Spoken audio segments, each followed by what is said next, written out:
called in sick that night. Yeah, you were just kind of like, Oh, I have a cold in my nose. it was bad. Like I couldn't breathe. I'm still a little bit like lung capacity isn't up all Yeah, the I way can yet. I can hear it. I mean, are you still coughing and stuff or? Every once in a while, I've knocked most of it loose, and I haven't really felt sick in about a day and a half. So doing a little bit better. Yeah. Hi, And now Charu. I Hi, can we're hear the here. music coming through. I need to Hey. turn that off. No, you don't want to hear us. You There you don't go. want to hear that. Well, it's the little commercial. That's the good send up, so I don't get Oh, confused. gotcha. Gotcha. Hi, guys. Hello, We're ladies and back. gentlemen. We got We are back. back. We are back. We have 2 weeks. returned.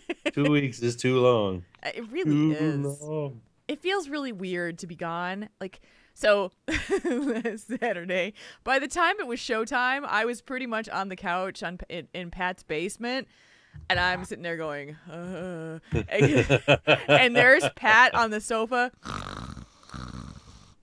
Serious. It was the best. And so we're just I mean we drank a lot of beer because everybody kept buying us stuff, and I'm just like, oh god, I'm so glad I did not plan to do anything because it would have been so drunk. Welcome to some things like where you can burp, where you can talk about things and stuff with people. Well, that's what we sounded like in the car. So both Pat and I were sitting in the back seat, and Pat's wife is driving, and Kane is up front because the two of us are a bunch of drunk tankers. So, so I'm in the back, and I'm slurring. He's slurring. I have my phone out, and Pat just keeps coming, and he goes smack right towards me. I'm like, stop touching my phone. He's like, and then I pick it up again. He goes smack. Don't touch my phone. I will touch your phone if I want to. Don't make me come back there and turn this car around. I know. That's kind of how The banter was hilarious, and Kane is sitting up there just shaking his head at the two of us because we were so drunk. Oh man. I made it out of there without a hangover, and I am not Hey, sure there you how I go. did that, but Drink a we lot of are water right before you go to live. sleep. I did drink a lot of water. That'll help. Twitch.tv/Tauren You're Think Tank. alive. http tunein.alphageekradio.com. Hello, Lori. Hello, Hello. Kate. Hello, Midnight. Hi, Hello. Nevermore. Hello, Nevermore. Oh, look at all these people. Alice Saunders here. Qui Alice Pangin's Saunders. here. Who else is Hello. here? Hello, Buttress. Buttress is here. I love it. Midnight. I'm sorry you Arcane can't is stay here. longer, Nevermore, but it's always good to see your face / handle in the chat room, so thank you for that. That is lovely. That's lovely. My accent is so bad. It's so bad. But I Well, I don't mean- care. I mean, you're not a caricature, so you're not like, hello, governor, how are you today? Hello.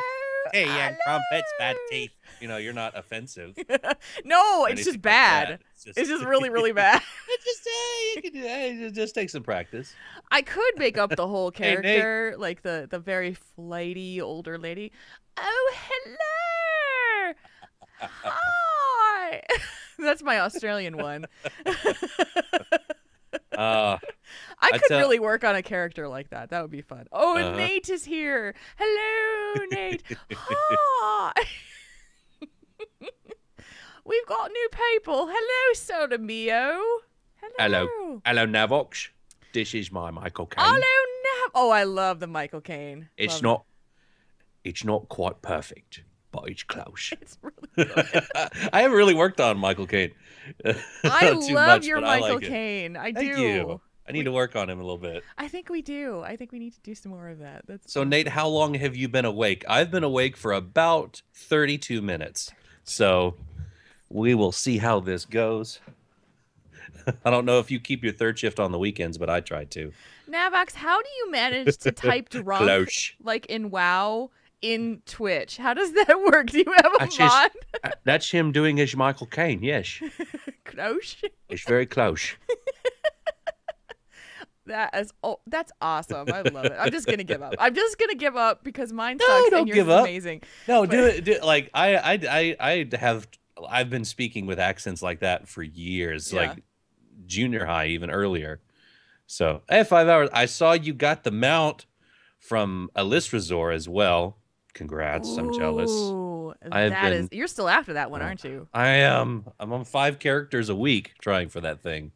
Goodness gracious! 5 characters a week? Yeah. Every week?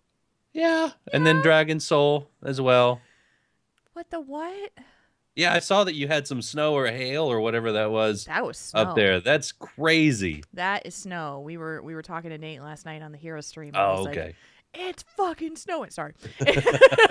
I was quoting. It's May freaking 8th and it is snowing. I just totally swore really bad. It's pre-show. Pre-show. Oh, I love it. I love it. Pre-show I love doesn't it. count. Yeah, pre-show Pre-show doesn't doesn't count. I snipped that part off on the podcast, so it doesn't count.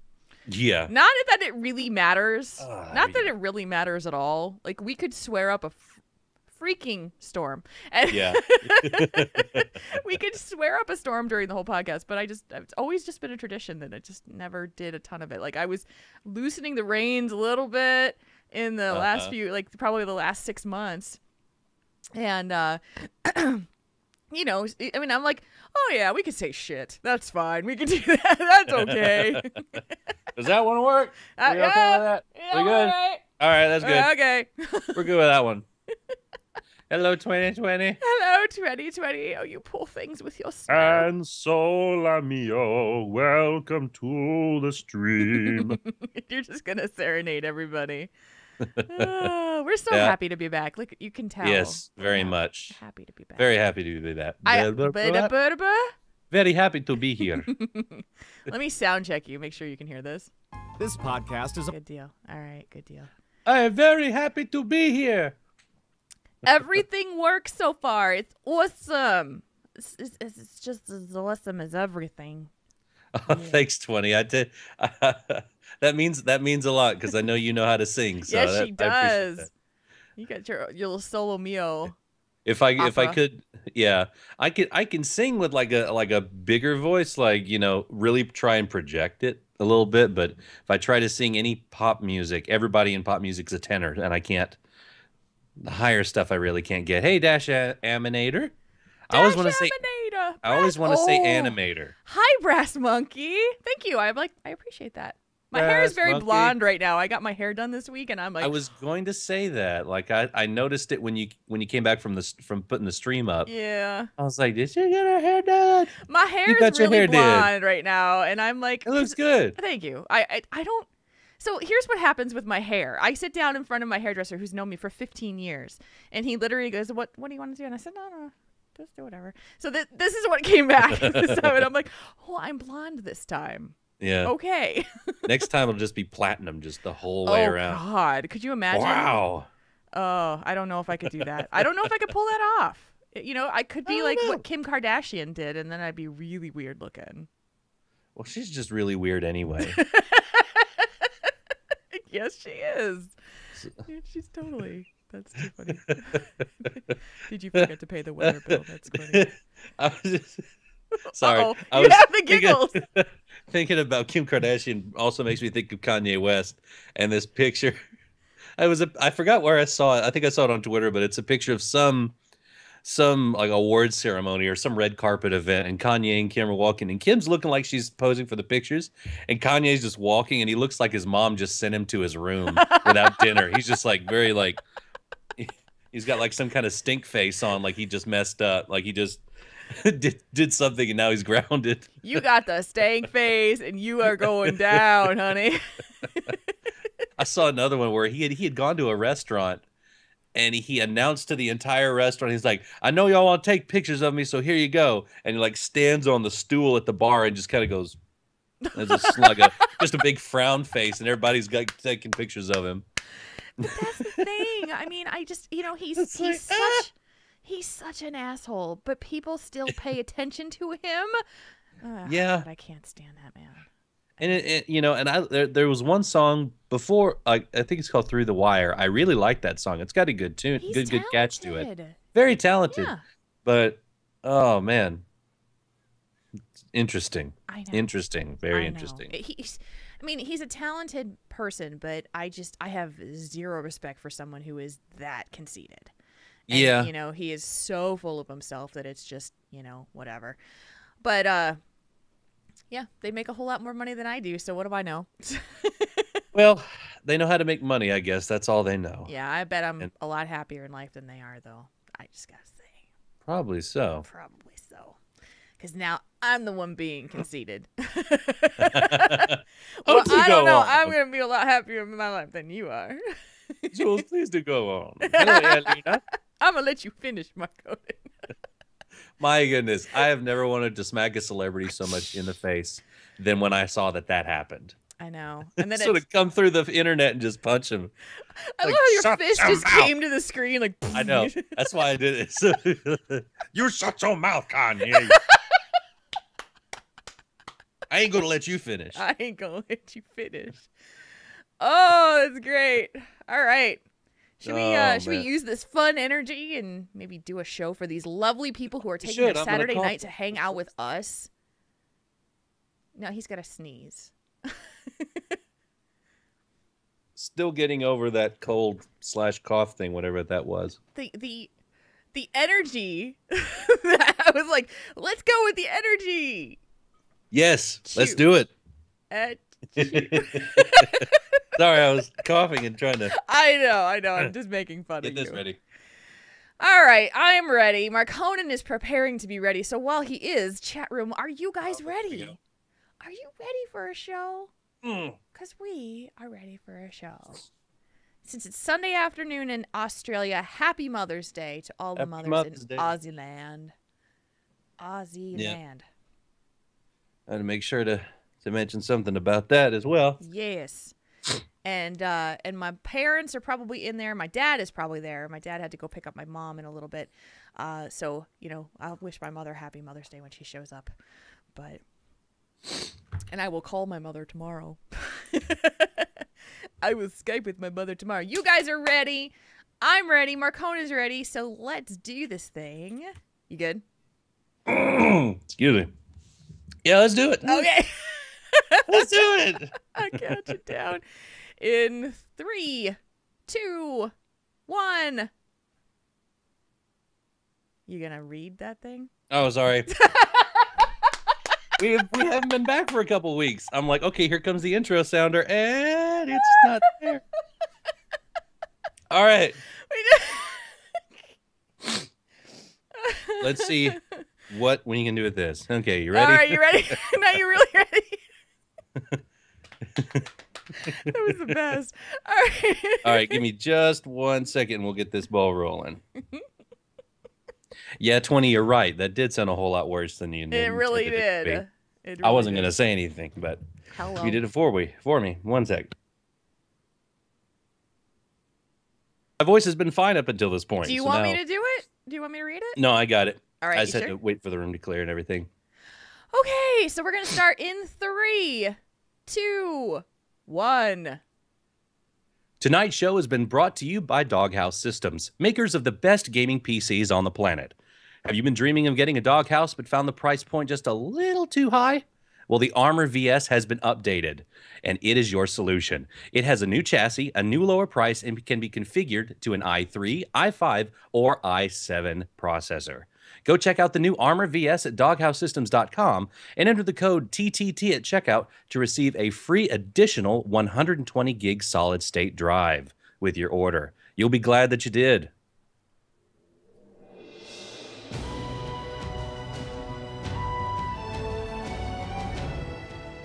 You're listening to Tauren Think Tank, the World of Warcraft podcast for you, the World of Warcraft player.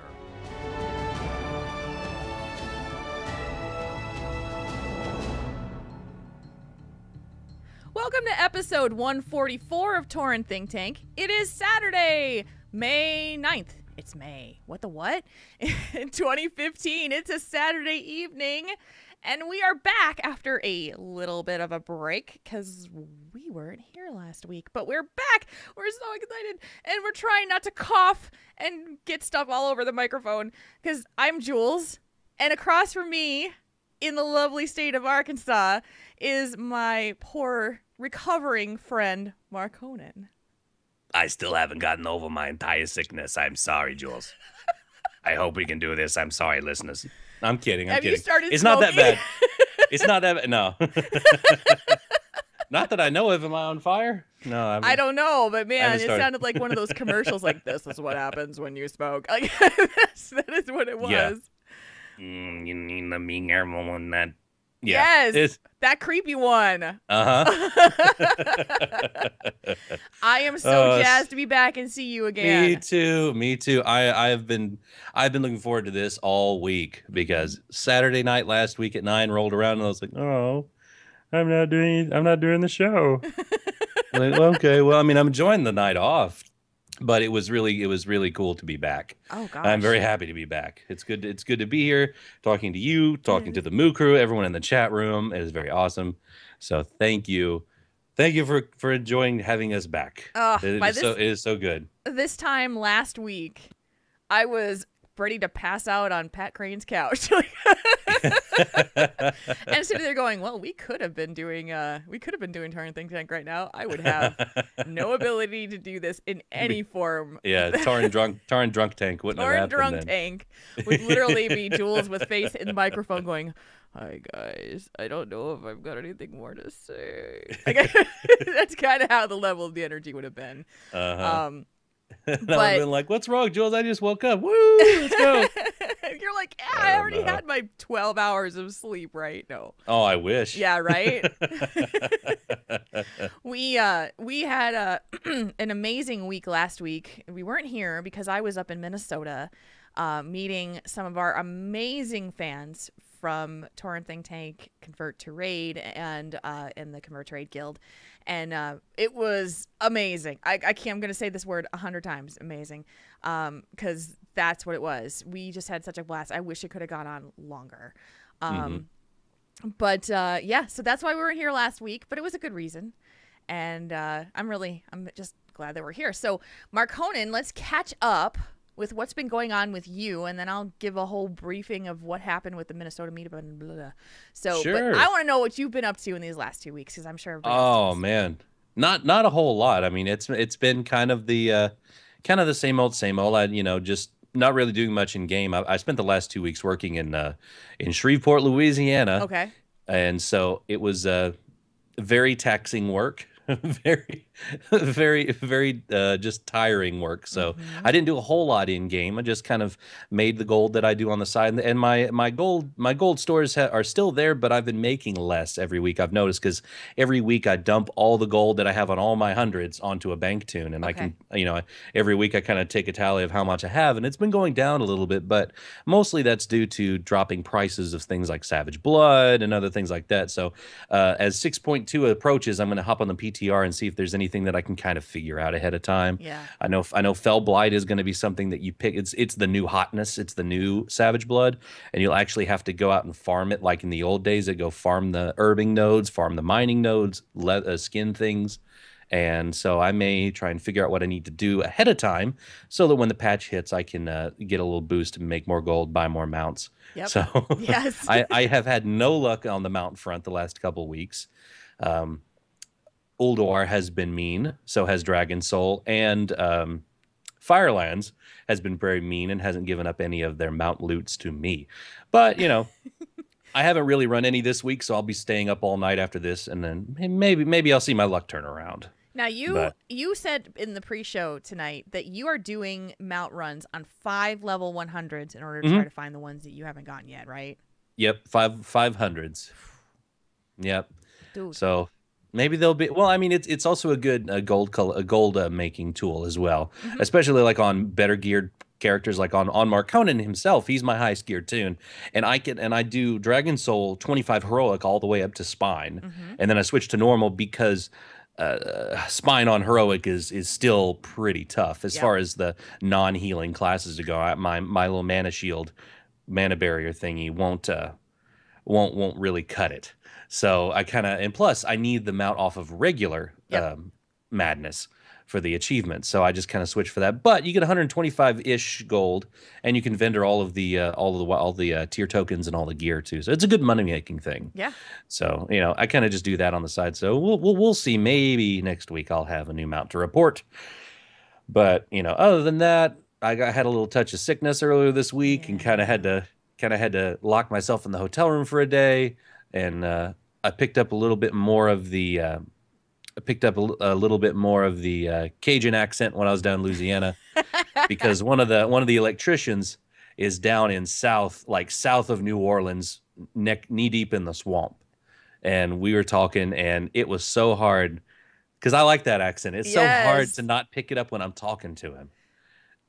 And it was really good just to be exposed to that accent a little bit more and hear it. So that was cool. I just heard it when you said the word swamp. In the swamp? Yeah. Yes, I think I just heard that. Yeah, it creeps in when I'm talking. It creeps in when I'm talking about that.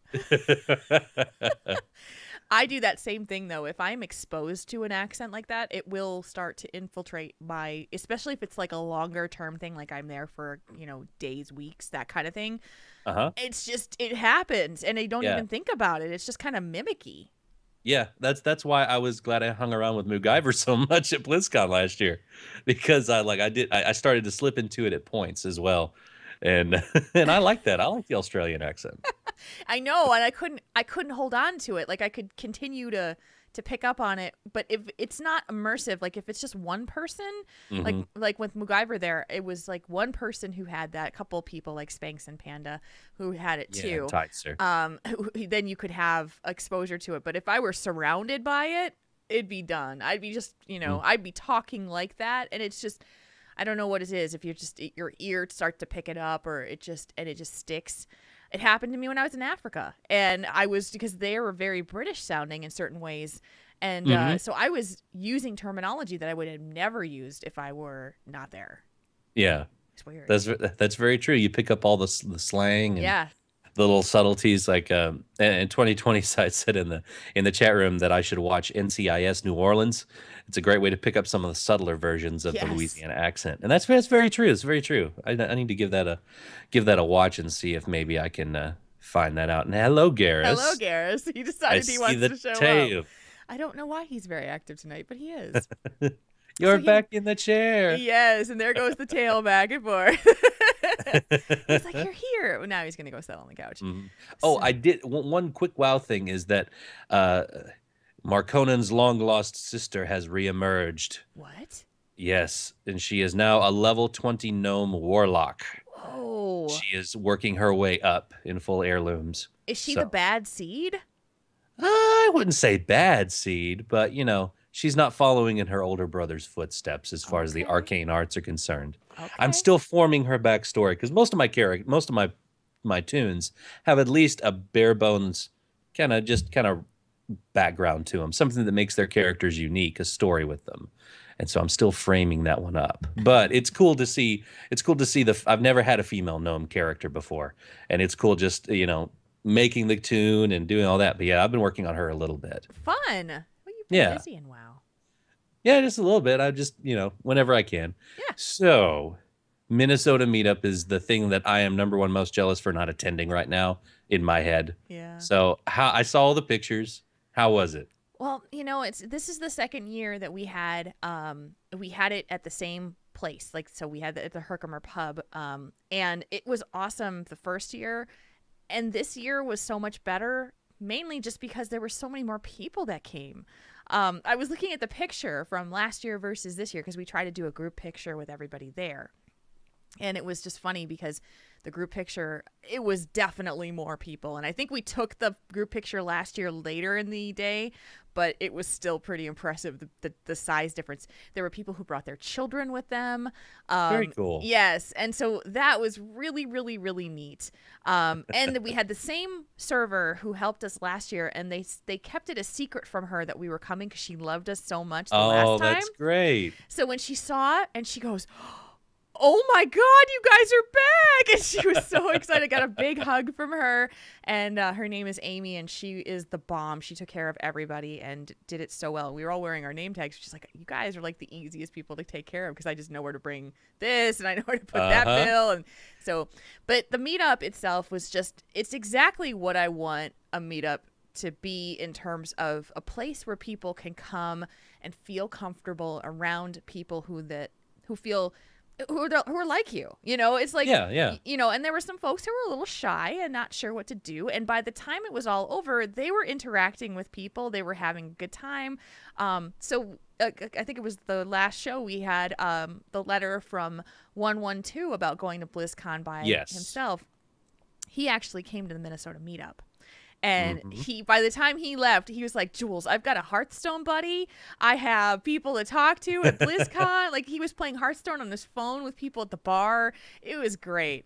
That's awesome. Yeah. And so I when I was standing there and I was kind of organizing stuff, 'cause whenever I do these things, I'm always running around. I'm always just kind of everywhere and, making sure everybody's got everything. And you're such a social butterfly. I'm everywhere. And so I had my back to the door in the early part, and someone puts their hands on my shoulders and says, "Who am I?" And I was just like, "Oh crap! Like, what is this?" So I just cocked my head. There's all these people looking at me, and he goes, "I'm a Pandaren mage," and I went, 112, and he goes, "Oh my God!" Hey, there you go. It was me. So it was perfect, and so we had people who flew in from Sweden. Thule was back from Sweden. I was wondering if they were back. Oh, he was great. And he was so nice. He brought me this awesome hat, beautiful, warm hat that says Sweden on it with the big tassels on the ends and that. And he brought us some coffee, which we need to try this weekend. And he's like, I don't think you've ever had anything this dark roasted before. And I was like, I think you're right. You're probably correct. I think you're right. We had our Sangus flying in from Baltimore. We had people. We had Eve and Mage Desk come from Fargo. We had people drive up from Milwaukee, Chicago, Madison, me, all over the place, and it was so cool. It was That's really cool. Awesome. I loved all the pictures, seeing lots of people that I know and that I talked to in game, just getting to meet up, and just made me so jealous that I wasn't there. But it looked like an awesome time. Yeah, we had to we had the time from 2 until 6, and then we wound up staying till almost 7. But unfortunately, since we were staying with Pat Crane and his wife, we had to go because their dog was being watched by a family member, and they had to go pick her up. So we were like, oh my gosh, we gotta go. And so I would have stayed longer if we could. We just, that they were our transportation, and we were like, okay, we gotta go. And ride's leaving. With the amount of, so what happened, and I forgot this from last year, the Herkimer has they're a brewery, and they have food, which is really good, and they have a happy hour from 3 until 6, where if you buy one beer, you get a second one free. Yeah. So everybody is buying beers, and they're asking me what I'm drinking, and they're giving me the second one, and they're doing it to Pat too. And the two of us were just, oh my God, we were so drunk. Oh, it was really bad. Oh man, it was really bad. So we were, there was no chance in hell we were going to be able to do anything like that. So to do a show or anything of that nature. So yeah, that might not have been the best broadcasting decision. No, but funny, yes, but we had so there was folks also that wanted to do quick mention this. I think we're gonna do another meetup in Wisconsin. Actually, it's gonna be on the border of Wisconsin and Illinois at the Bristol Renaissance Fair this summer. Oh, very cool. I remember you. Is that the one you usually go to? Yes. So we went there last year. It was just me and Arcane and Midnight and Ladra. And we met. So we wound up meeting Trellant, who was our tank. He was like there randomly with his family. We had to drive 2 hours to be there. So and then so we had it was a very small little meetup, but I think at this time we're going to actually organize it and have it where people can go and just say, hey, we're going to be here at this time. And I'm also thinking about maybe doing something earlier in like the Madison area. So we're trying to figure it all out. If you're interested in doing like the Madison type meetups, guys, let me know. Because I'm trying to bounce around some ideas. Like we've got the farmers market here, and we've got all these cool things that you could do. And there's really neat bars and things that we could just go hang out in. But I just kind of want to know what people want. Yeah. So there's that. There was the whole Minnesota meetup, which was amazing and fun and exhausting, and I wanted to do it again. But we wound up coming home from that. And the next day, so we came home on Sunday, and then the next morning, I get a phone call from Kane, and he goes, "So, there is an 8-inch long crack in our windshield. I think you must have smacked a rock or something, or rock got kicked up." And I'm like, "Dang it." Oh man. So we had to go get that replaced on that trip. Which was just I hate when that happens. Yeah. Yeah. So there was that. A real quick update on my side. I mean, there's been so much going on, but so I am officially now in the midst of official life coach training. I am being trained now. I'm working with a lady who is a life coach, has been one for 15 years, and she's really good. And she is actually training me with a curriculum that she has used in training. So for the next 3 months, I'm reading and studying and all of these things to do this. I'm really excited. I'm super nervous, but it's gonna be really fun. And because I'm in training, I'm in need of some people who want to get training, like as a training client type of thing. So if anybody wants some free coaching training, well, I'm training and be willing to be recorded so my trainer can listen. That's a possibility. Do we have any victims in the studio I mean, clients in the studio audience? It's so funny. People on Twitter are like, "I volunteer as tribute." I'm like, "Okay, cool." That's awesome. Yeah, I saw that picture of you and of you studying, and it looked like you were doing some homework there. Saw the little binder. I was reading one of my textbooks, and Spike was sitting on my lap, and he loves sitting on me when I'm sitting on the look at this, the chat room's like filling up. I love you guys so much. Send me emails. Let me know you're interested. So so I will, so I was sitting on the couch, and Spike was helping me study. So I mean, this is real. Like this is I bought textbooks, and I'm studying, and I'm going to be tested, and I'm, so it's stuff. It's cool. I'm so excited, but I have so much work to do. So insane. So yeah, that's what's been going on with us. Let me think, is there anything, there's like no other things that I have to like plug or Well, I do want to ask you, since we haven't talked about it yet, how did you like Age of Ultron? Oh my god, I loved it. Okay. Because we haven't had a chance to talk about it. I was like, what is she likes it? Oh my gosh. That's right. We did go before. So on Saturday morning, we went with a small group and went to go see Age of Ultron. There were some problems. Oh, and perfect. Minor ones. But I just geek out at the fact that I'm watching like a compilation superhero movie, and so no spoilers. I'm not going to spoil anything, but so there were just things that I didn't care about, even though they were loose endy things, because it was like, oh my god, it's Captain America. Oh my god, it's Thor. It's like so geeky. I smiled so much at Paul Bettany, his character. Oh, when the thing happened and he came out, I was like, oh yeah, with the thing and the stuff, and the thing with the stuff and the people, and there was explosions.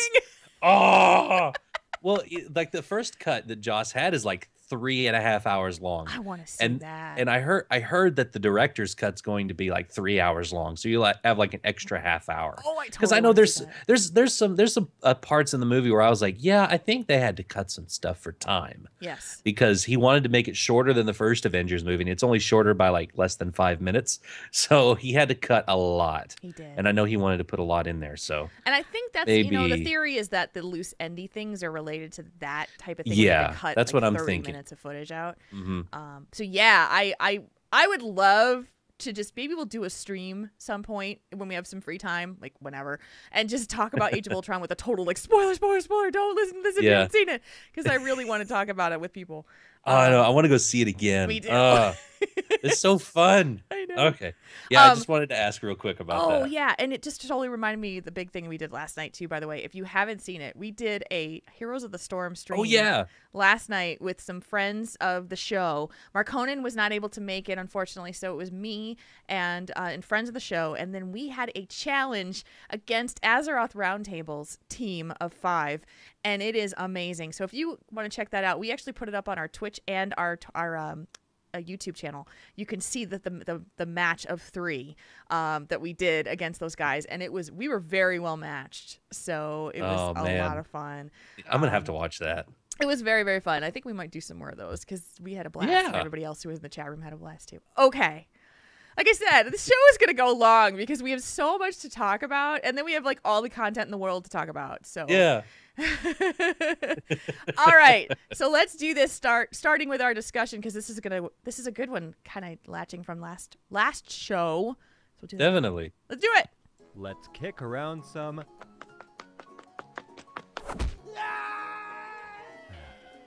ideas, not gnomes. Okay, this is the discussion part of the show. Most times it comes from you guys, and today is no exception.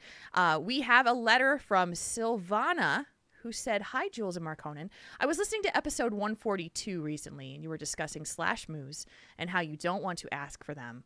In that comment, Jules made the point that too many people ask/seek for compliments or recognition for their accomplishments. While I agree with the basis of what Jules said, I just want to play devil's advocate for a second and ask a question. Do you think sometimes people ask for compliments or recognition because people are not free with giving compliments? Have we become so scared as a society to approach people and say something nice? This stems back into what you were saying about just say thank you to your service people or compliment people on things that they are good at. Then maybe we will have less people seeking recognition. Think about the feeling you get when someone genuinely gives you a compliment and how that made you feel. That is all some people are looking for, to feel good and to be recognized for their hard work and achievement. It is the same reason that women tend to ask, do I look good in this? So while a genuine compliment means so much more, some people will take what they can get, and any recognition is better than nothing. Love all the hard work from both Jules and Marconin / move from Silvana, CTR, Airy Peak. I loved this question. I thought this was an amazingly and it was perfectly timed with everything that we did from the last show. Because if you didn't hear the previous episode, we got a letter and we were kind of kindly scolded because we've told you guys not to give us / moves because it's for everybody else. And but it's more about, hey, it's my / moo and I'll do what I want with it, and you guys are no exception, and that's what they told us. And in that show, in that discussion, I did say that sometimes I think that people spend too much time looking for compliments rather than receiving them. And so this is where it came in there. So I love this question. I want your thoughts like right off the bat because I heard you go as I was reading it. I want to hear it.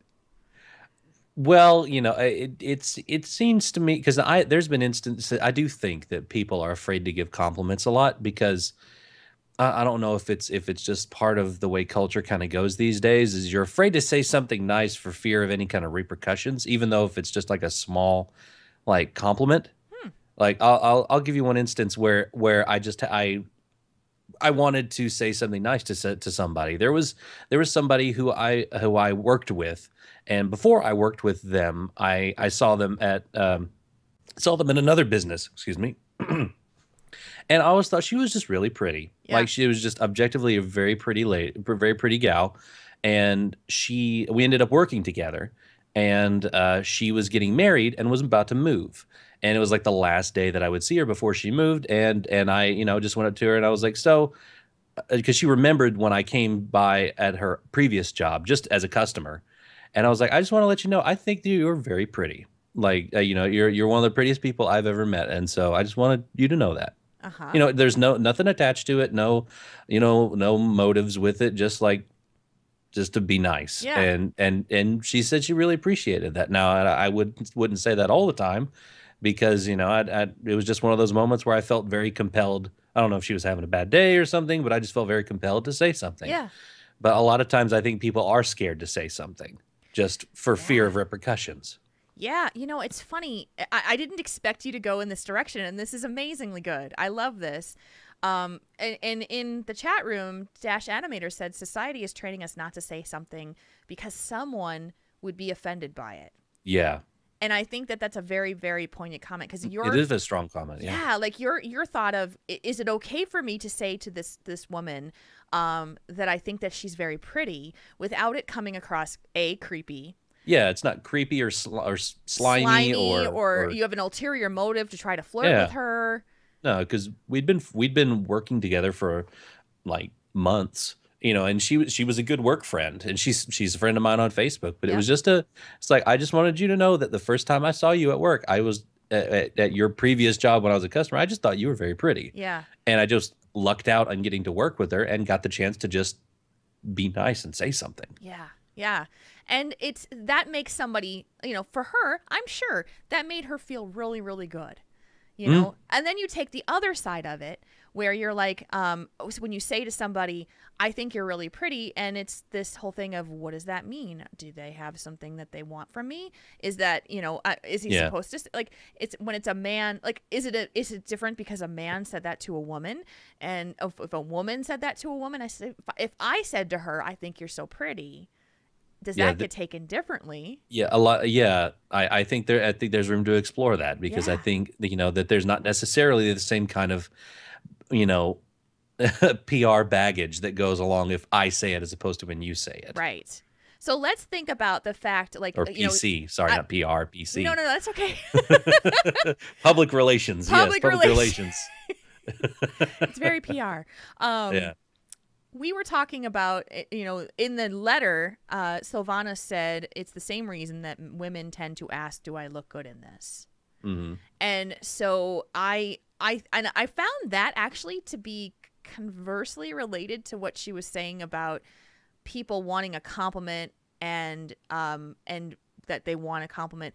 I think that it's, and maybe it's not, but I there's that whole meme and thing about men. If your wife ever asks you if she looks good in something, you say yes because you don't want the wrath of the woman. All that crap that's out there. And I sit there and go, if I look like an idiot in something, I would hope that my husband would be the one to tell me, hey, you look like an idiot, or yeah, your butt does look too big in that one, or something like that.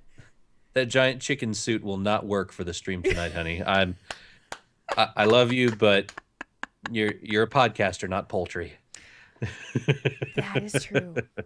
Podcaster, so not poultry. Yeah, so the chicken suit may not work for the Thank show. You. Yeah. Just as a general rule. But so there's that one side of it where people are too afraid to say anything without being offensive. Yes. There's the other side of it where there are always people out there who are on social media, who are in present company, or in chat rooms, or all that kind of thing, where you get stuck with information coming at you from all directions, that there are a lot of people that are looking for, does anybody like me? Would anybody care if I wasn't here? Or I'm sad today, and someone wanting someone else to say what's wrong. I saw that. I've seen that recently. A lot of times, I mean, it's happening all the time, where people are just like, well, that went bad. And that's all they say. Yeah. On social media or anywhere. Yeah. Yeah. I mean, there is this whole, there's this attention seeking, but then there's like, sometimes people just genuinely want, because I know people want, they want to be complimented. Yeah. Even if they don't think about it, it's nice to get compliments and for people to take notice. Yes. And to say something very nice to someone. But sometimes they want it, so they do ask, do I look good in this? Or, hey, do you like what I do with my hair? Because they want the recognition sometimes, but they also just genuinely would like a compliment. It's not attention seeking always. It's not always attention seeking. It's just, hey, can you notice me for a second? Like if someone else is too busy, or if they're to me. Yeah, it's like, I just need a little bit of attention, and just stop for a second with whatever you're doing. especially in relationships, if one of the people in the relationship is just gotten so bogged down by stuff and they don't notice the new haircut, they don't notice the new top they're wearing, the other person's wearing, or the new shoes or whatever it is. Sometimes it's good to be noticed, or you can kind of feel like you're lost in the relationship, or you're unimportant because they're not paying attention to you. I know that's a whole different layer to it, but there's a marked that's difference between yes. that and being in a relationship or a friendship with someone and having a long-term piece of that, and finding that you're not getting that kind of feedback versus going out there and fishing for it from random Yes, people. fishing for compliments. Yes, that's the other part. That's a whole different part of it. Yeah. Yeah. And so that's what I think, when I stated that on the show 2 weeks ago, saying that I feel like sometimes people are spending too much time looking for recognition versus actually just being who they are. I meant that, but I meant it because I feel like we spend so much time putting ourselves out there in social circles in the ways that we do, social media, and I am actually going to go out on a limb here and say that sometimes I feel like there are certain people who do podcasting, streaming, performance stuff, types of things that are just, that's all that it's about, is just love me, want me. Pay attention to me. Yeah. Well, it's part of any part of society. There's people at work that will outperform and will do, not really outperform, but they'll do stuff and they'll want the attention. Like, didn't I do such a good job? Didn't I do this? Well, I did this and that. So it's not, it goes with anything, including podcasting and all of these kind of, internet media things, YouTube and all that stuff. There's people that do that just to get compliments, just to be noticed. Yeah. And so my view on the whole thing is that it's absolutely awesome. It's amazing to hear those kinds of compliments, to hear that kind of praise. But it means so much more to me when it comes freely and I did not. Yeah, when it's unsolicited. Yeah. Yes, when it's unsolicited. Yeah. And so that was my point, is that, when we were talking about the Slash Moo thing, it's like it could very well have been interpreted that Mark Honan and Jules are creating the Slash Moo thing so that they can get people to compliment them on their show. Not that anybody would be saying that to us, but I wanted to make sure very clearly that it was like, hey, this is not a self-aggrandizing thing. This is for us to allow you guys to share good news and friendship and praise and compliments to each other. And when it started to get pointed back at us, I'm like, whoa, whoa, whoa, whoa, whoa. I don't want you guys to feel like we're doing this because we're trying to fish for your love. And it's like, that was my only point of the whole thing. And I totally agreed with the person who sent us a letter. It is your Slash Moo and you spend it how you want. But nothing makes me more frustrated than seeing people just constantly looking for attention, and it's never enough. It's never enough. And your cup will always be empty. It will never be full. And so I look at it and say, you have to be happy with the person that you are. You have to be confident in the person that you present out there, because if you're not, then you should take that person back inside and maybe reevaluate it a little bit before you keep putting it out there. Yeah. So that's how I feel. And I totally understand low self-esteem. I have those moments all the time. Real talk. I get it too. All the time. And so, but I have made it's my goal in my life to not try to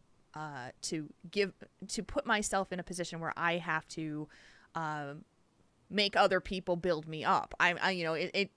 If I put that energy out there, and I put that positive energy out there, I want it to come back to me, and I'm so lucky that it does. I mean, it's very, very lucky that it comes back to us in the ways that we do. At the Minnesota Meetup, it came back to us in massive amounts, people telling us how much they love the show, how much it means to us, how life-changing some of our conversations have been.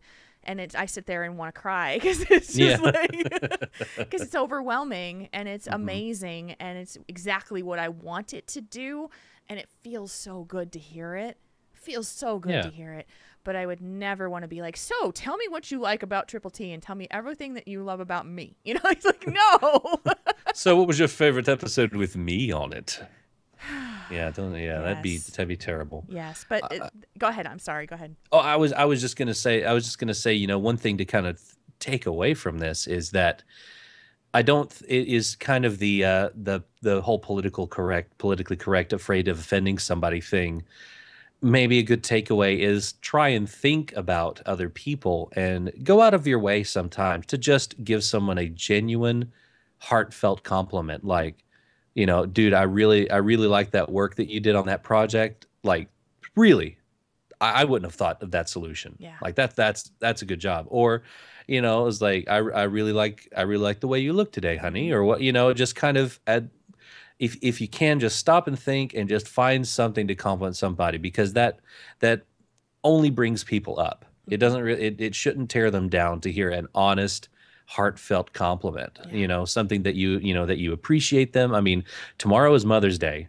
Yes. That's another opportunity to truly show someone, whether you have your mom in your life or not, if you have a motherly figure, take time tomorrow to call them, text them, just give them a shout out, just say something to let them know how much you appreciate them. Yeah. And don't wait for just the mandated holiday to do so. Yeah. You randomly call a family member that you haven't talked to in a while.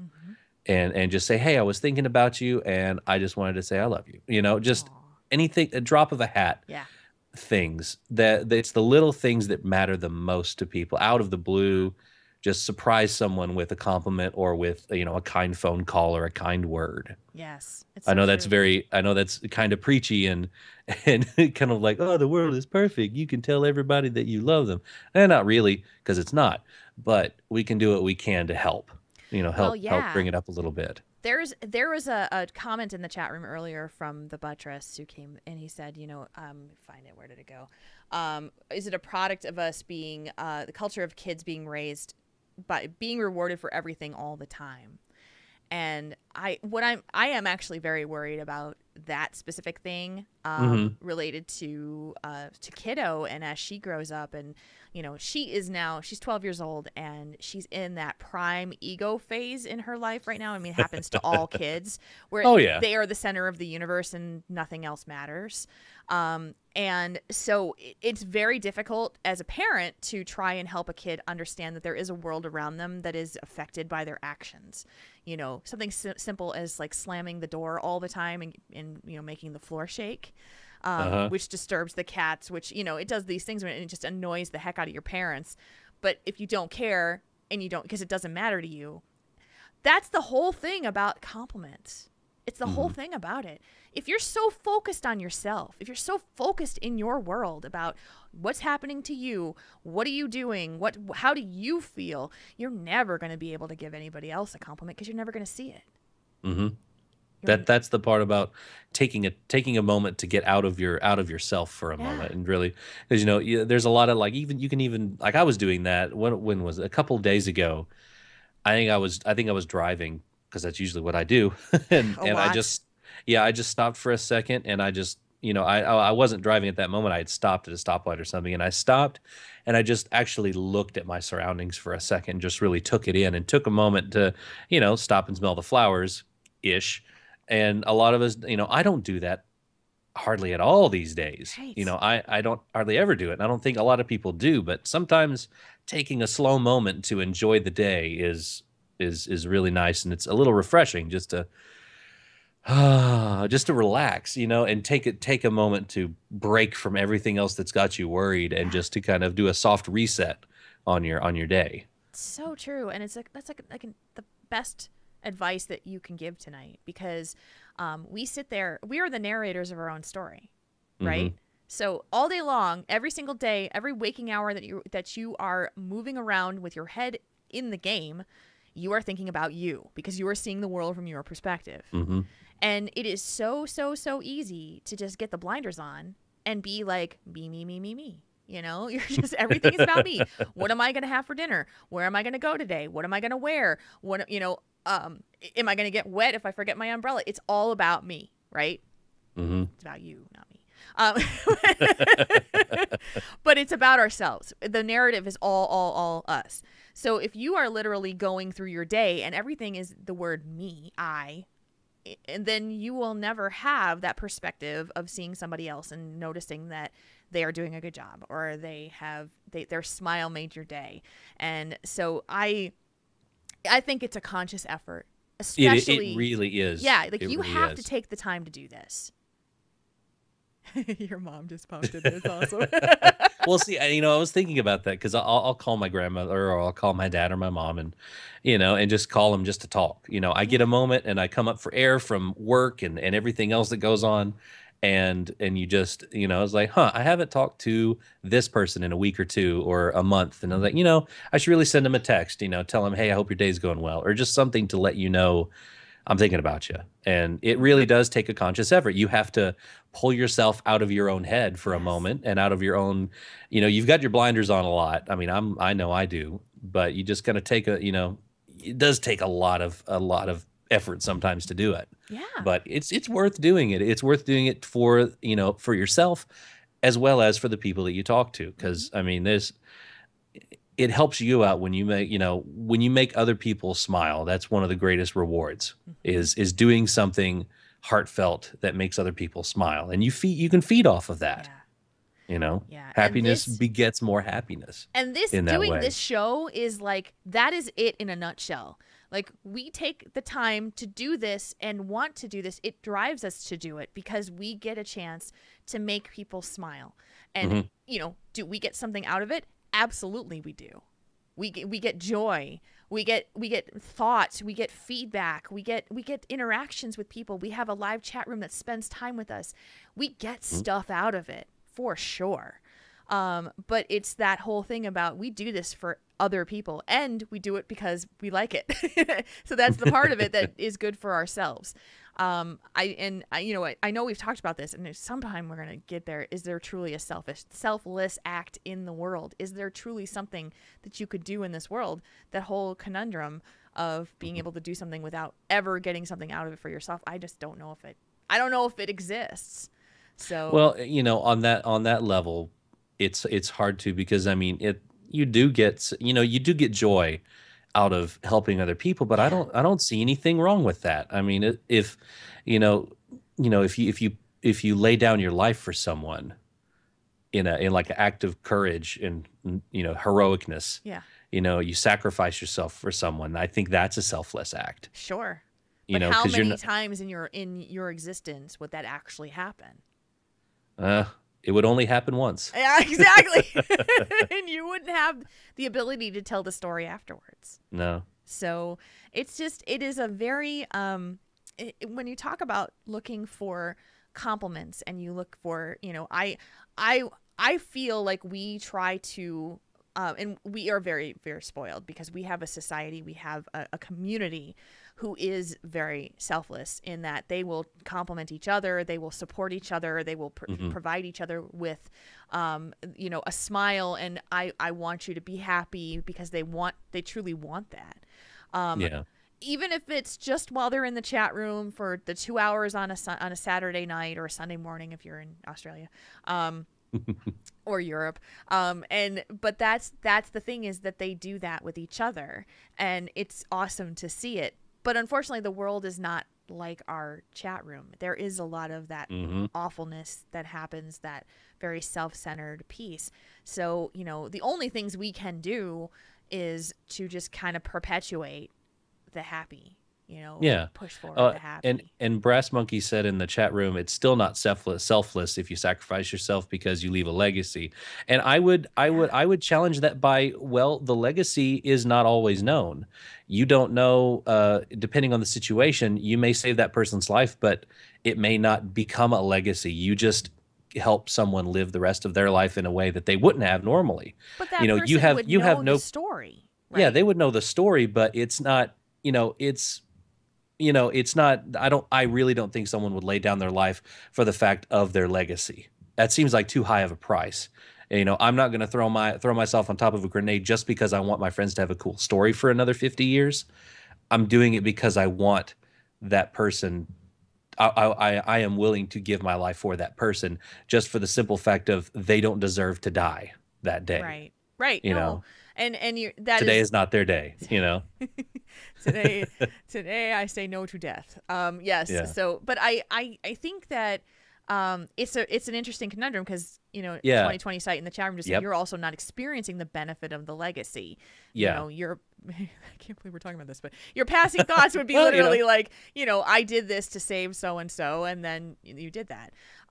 So then it's done. I mean, whether or not you believe in an afterlife, if your soul remembers that, or if it's carried through, or the people who are living remember it.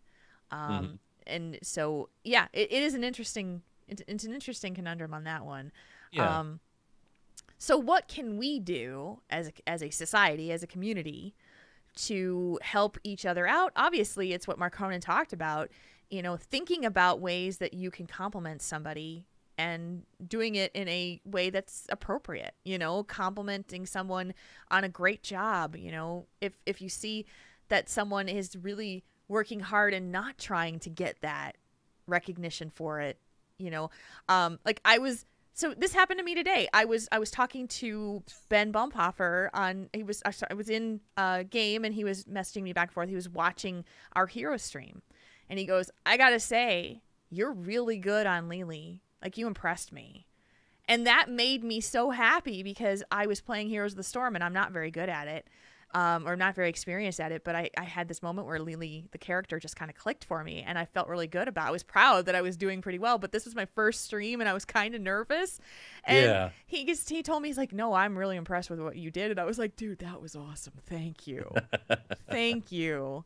And so I really appreciated that because he took the time to tell me that I did a good job. Simple, and it made my day. Yeah, that's all it takes. Is just a heartfelt, kind word. Yeah. That can turn around someone's day, or if even there's been times I've heard of people that were going to end it, but someone said something. It was could be even the most trivial thing, but it sparked in their mind, and they were able to turn around from that. So you never know. Yeah, I mean, you never know the impact that you have. It may just be a flash in the pan for you consciously, but you don't know what the end result will be, where it springs and spreads from there. So, and I would say, go ahead. I was going to say spread compliments, not insults, but I know that's kind of a perfect world scenario, and we're not going to get that here. So, well, and I do think that it does take some practice to do this and not certainly feel like you're a creeper or weird or, hey, I just want to let you know that I thought you were cool today, that kind of stuff. Yeah. So I would challenge people, how I love to give you challenges, that to take some time during this upcoming week after you've listened to the show, and once a day, try to give somebody a compliment, a random, unexplained, or not unexplained, unsolicited is what I meant to say, compliment. I'm giving you an unexplained compliment. But I think it would be a really cool thing to see how you feel with it. So yeah, I it would be really kind of cool to see that. And I try to do it. I'm not very good at it, doing it on a consistent basis because I get stuck in my own head too. It's like, just try to focus on other people, please. Just like stop focusing on yourself for a change, because it just get busy and you get things get complicated, and that voice in your head just gets louder and louder until it's just shouting at you. So, any other points that you wanted to make on this one, sir? Kind sir?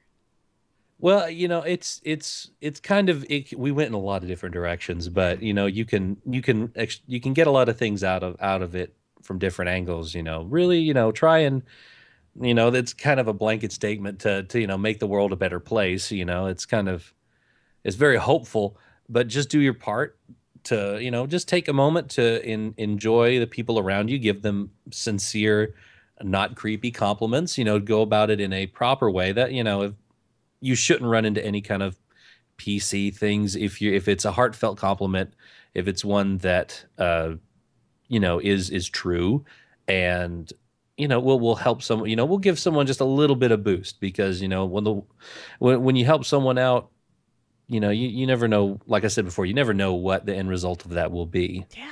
So you can do your part to make things better, and take compliments as well.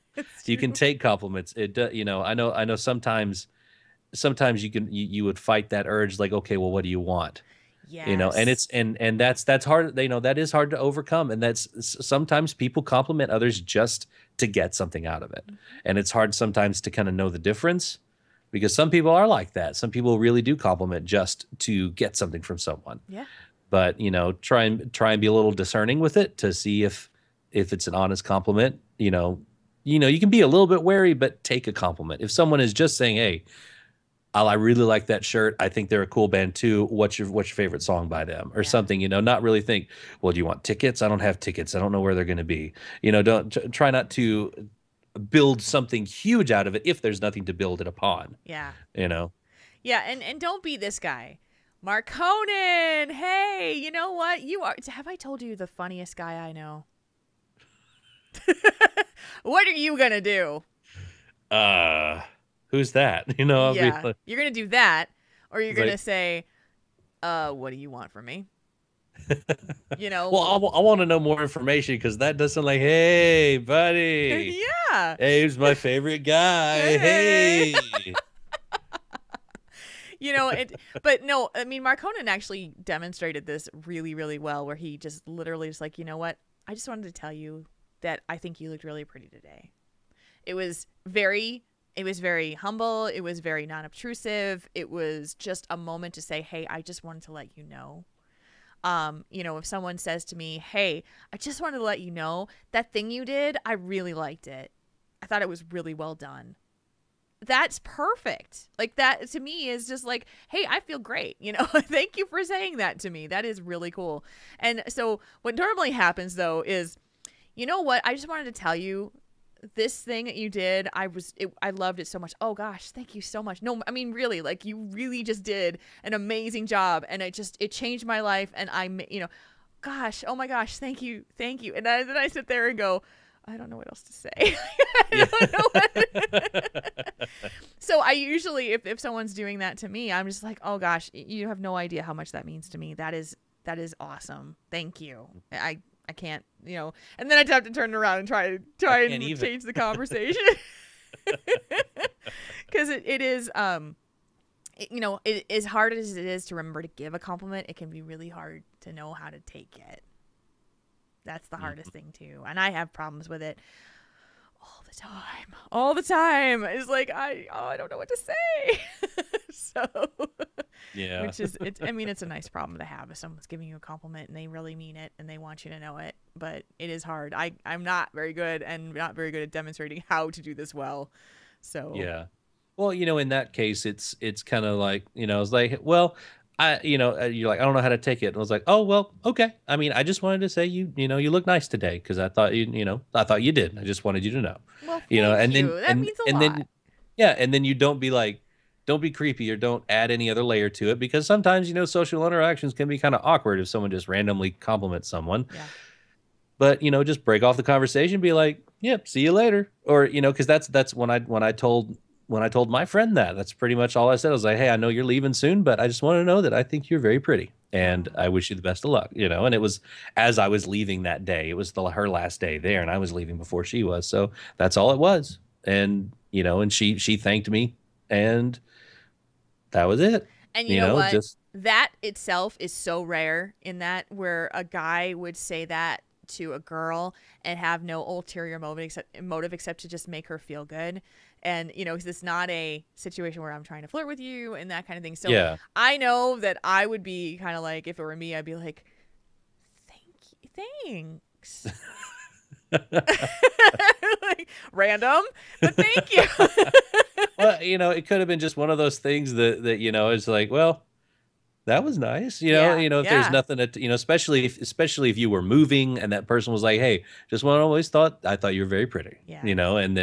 And then leave, not like, can I have your number, or can I add you on Facebook if I weren't already on Facebook, or any of that kind of weird attachments to it. It's probably, it's something that you're not ready for, but if you just take it in the way that it was given, as just an honest compliment, no strings attached to it, no ulterior motives, then I still think as a society we'll still have problems doing that easily. Oh, well, yeah, because we've been beaten into a sense that men can't compliment women without wanting to get in their pants. Yeah. And we've had plenty of examples where that is the case. That's all they want to do is get in their know. pants. And that makes it hard for people when they want to give an honest compliment without all this mess attached to it. They just wanted to tell someone they look pretty today. Now that is a whole different show topic that we can talk about. Yeah. Discussion topic. I think that would Yeah. be a good one for a future show too. I do. But we have been going quite long on this one, so we should probably wrap this one up. Oh, it was a good one. We got a lot out of it. We did, and I'm really, really excited to hear your guys' thoughts. I shouldn't do that. That's bad phrasing. I really excited to hear what you guys have to say about the topic and the directions that we went. You can send those into questions@taurenThinkTank.com. That's our email address. And we really do appreciate you sending us discussion topics for the show, because it really makes a huge difference. Otherwise, we have to make them up, and who knows what we're going to come up with. So very zany things. You have no idea what we might come up with, including how we might just start doing random things like playing music. What? Oh, Yeah, and speaking of complimenting people, Jules, yeah. I would like to send a compliment and thank all of our patrons on Patreon, because they support the show, and we honestly appreciate that. I agree 100%. Mm-hmm. And, our show will always be free. It always has, coming up on 3 years next week, right? I know! My gosh! 3 years. Show's free. It'll always stay free. But if you feel that you want to support the show, even $1 a month will be a huge help to us. It helps support the show, helps support all of our listeners. We're able to give away prizes and stuff like that. So it just helps all around. And we've revised our goals. We have added, a monthly call-in show. We've you guys have been asking for that, so we've added that to our goal list, and also a weekly gaming stream with our patrons. We do that every once in a while, and it's a lot of fun. So we may do that a little bit more regularly if we hit our goal. We also have a limited number of the T-shirts that we had at the Smash Bash at BlizzCon 2014 that we just added. Yeah, so they just got added to the Patreon in different tiers. So we have some left if you wanted to be a part of that. They're cool T-shirts. They really are. I know. So that is super cool. I also just wanted to say that when we do the Patreon. Basically, we're doing things to help grow the show. I can't talk. I purchased a whole bunch of Kit Kats for us to use for a taste test that's coming up soon, and we're gonna try that out. So very, very cool stuff. If you want to check that out at patreon.com/TaurenThinkTank. We do really appreciate your support. It does make a difference for us, and thank you guys so much for supporting us. Yes, thank you very much. Thank you, patrons. All right. Now it is time to get into the nitty-gritty of the show right now. Torn between options? Let Triple T help you sort it out.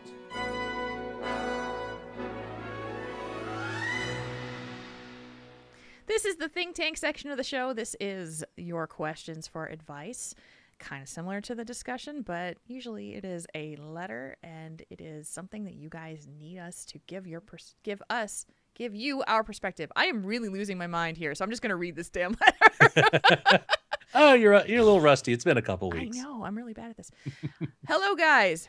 My wife cheated on me. We've been married for 5 years, and we have one daughter together. We work at the same company, but in different locations. The guy she met also works for our company. He's 14 years older than her and is also in a different location than both of us. She started for the company in November, and he did her training. She has always claimed to love me and wants to be with me, but continues to talk to the guy. She swears it has never been physically past a hug. I know they've been skiing together on long motorcycle rides and often met at the park to feed squirrels. She lied to me on all these occasions to be able to see him. We started counseling, and it gives me some hope. This is the girl of my dreams. I dated her since I was 17. I feel wrong to give up on her. The guy she's been seeing has been demoted. My boss required me to take a 2-week leave of absence and is making me move locations for 2 to 3 weeks.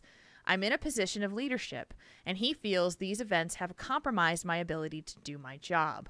If all goes well in the new location, I should be able to resume my position. I've been questioning if I can be the leader that I was. My energy level is low, and this is a high-stress position that requires long hours.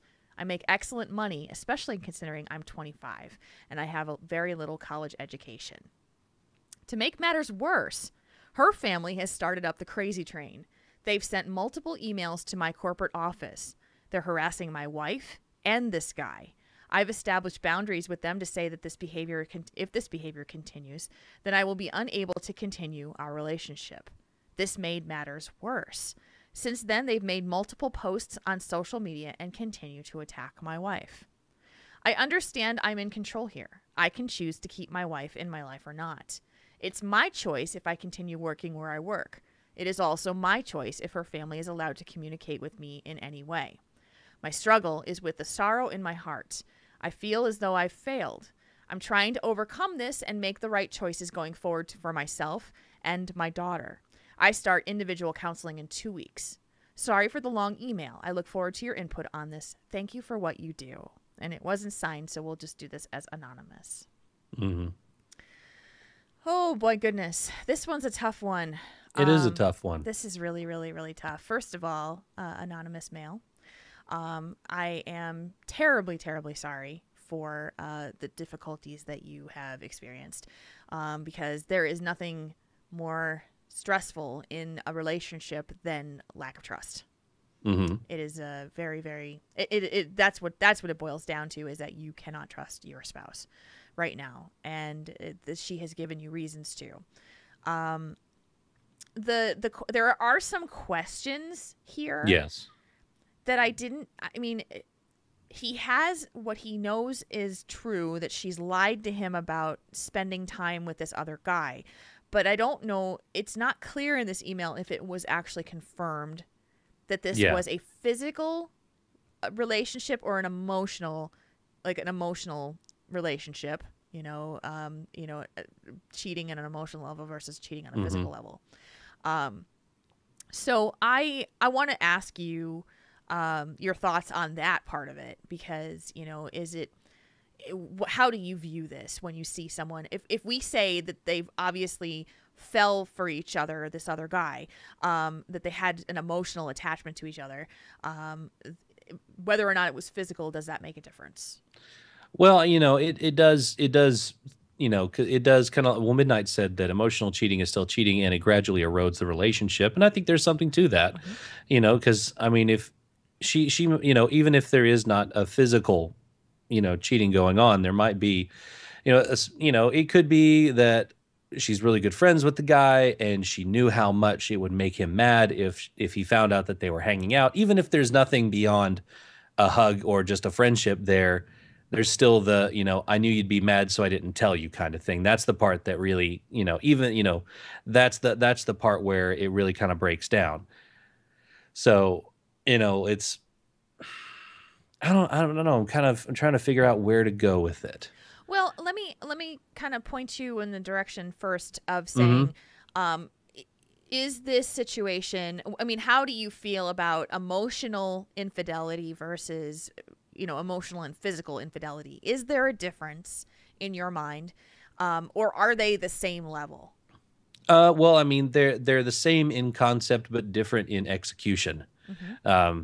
There's, a physical thing can happen once and then be done, and it be a mistake or be something that they don't want to revisit again.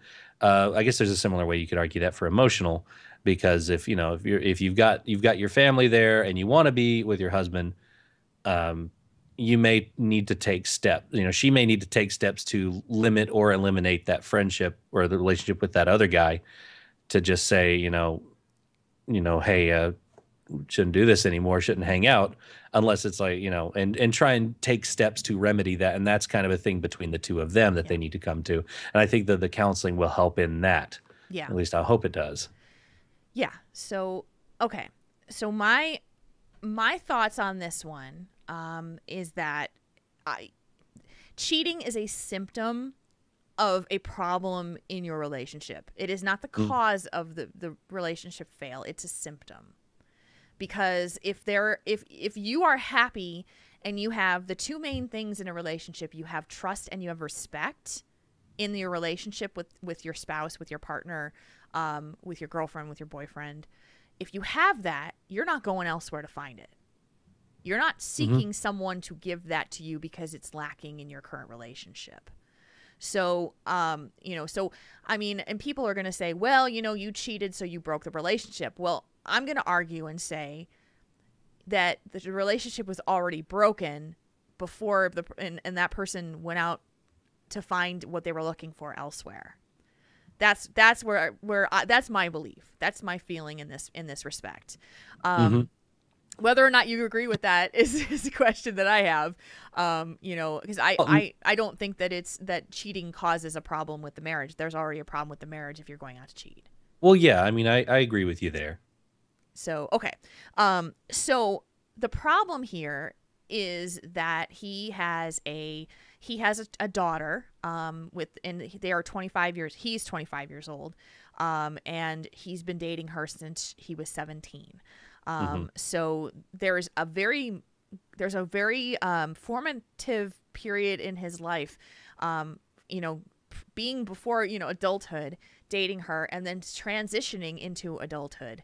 And I remember I got my first marriage. I got married when I was 25, and I was dating him when I was in college. And so I met him when I was 19. I think I was 19.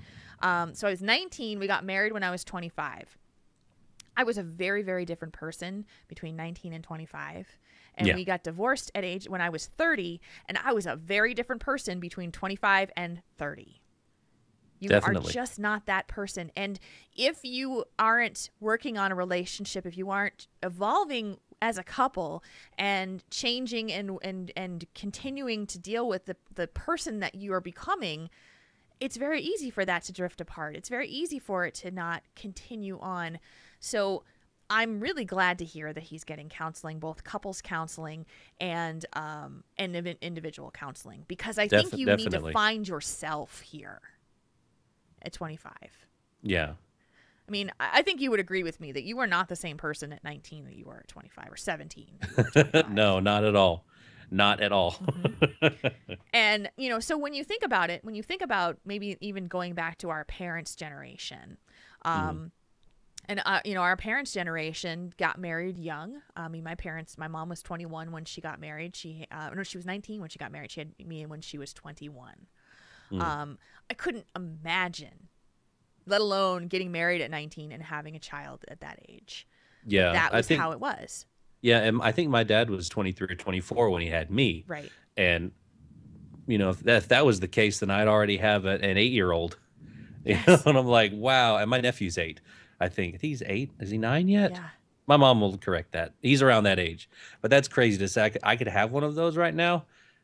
I don't think I would have been ready for that. Yeah.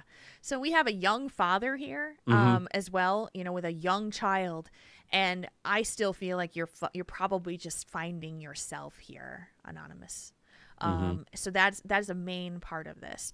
So you guys have a big challenge in the understanding of who you are today versus who you were when you were 17 and started dating. And because there's another part of here, these two work in two different locations, which is interesting. So I don't know if this is a case where they are not in the same vicinity, living under the same roof for long periods of time.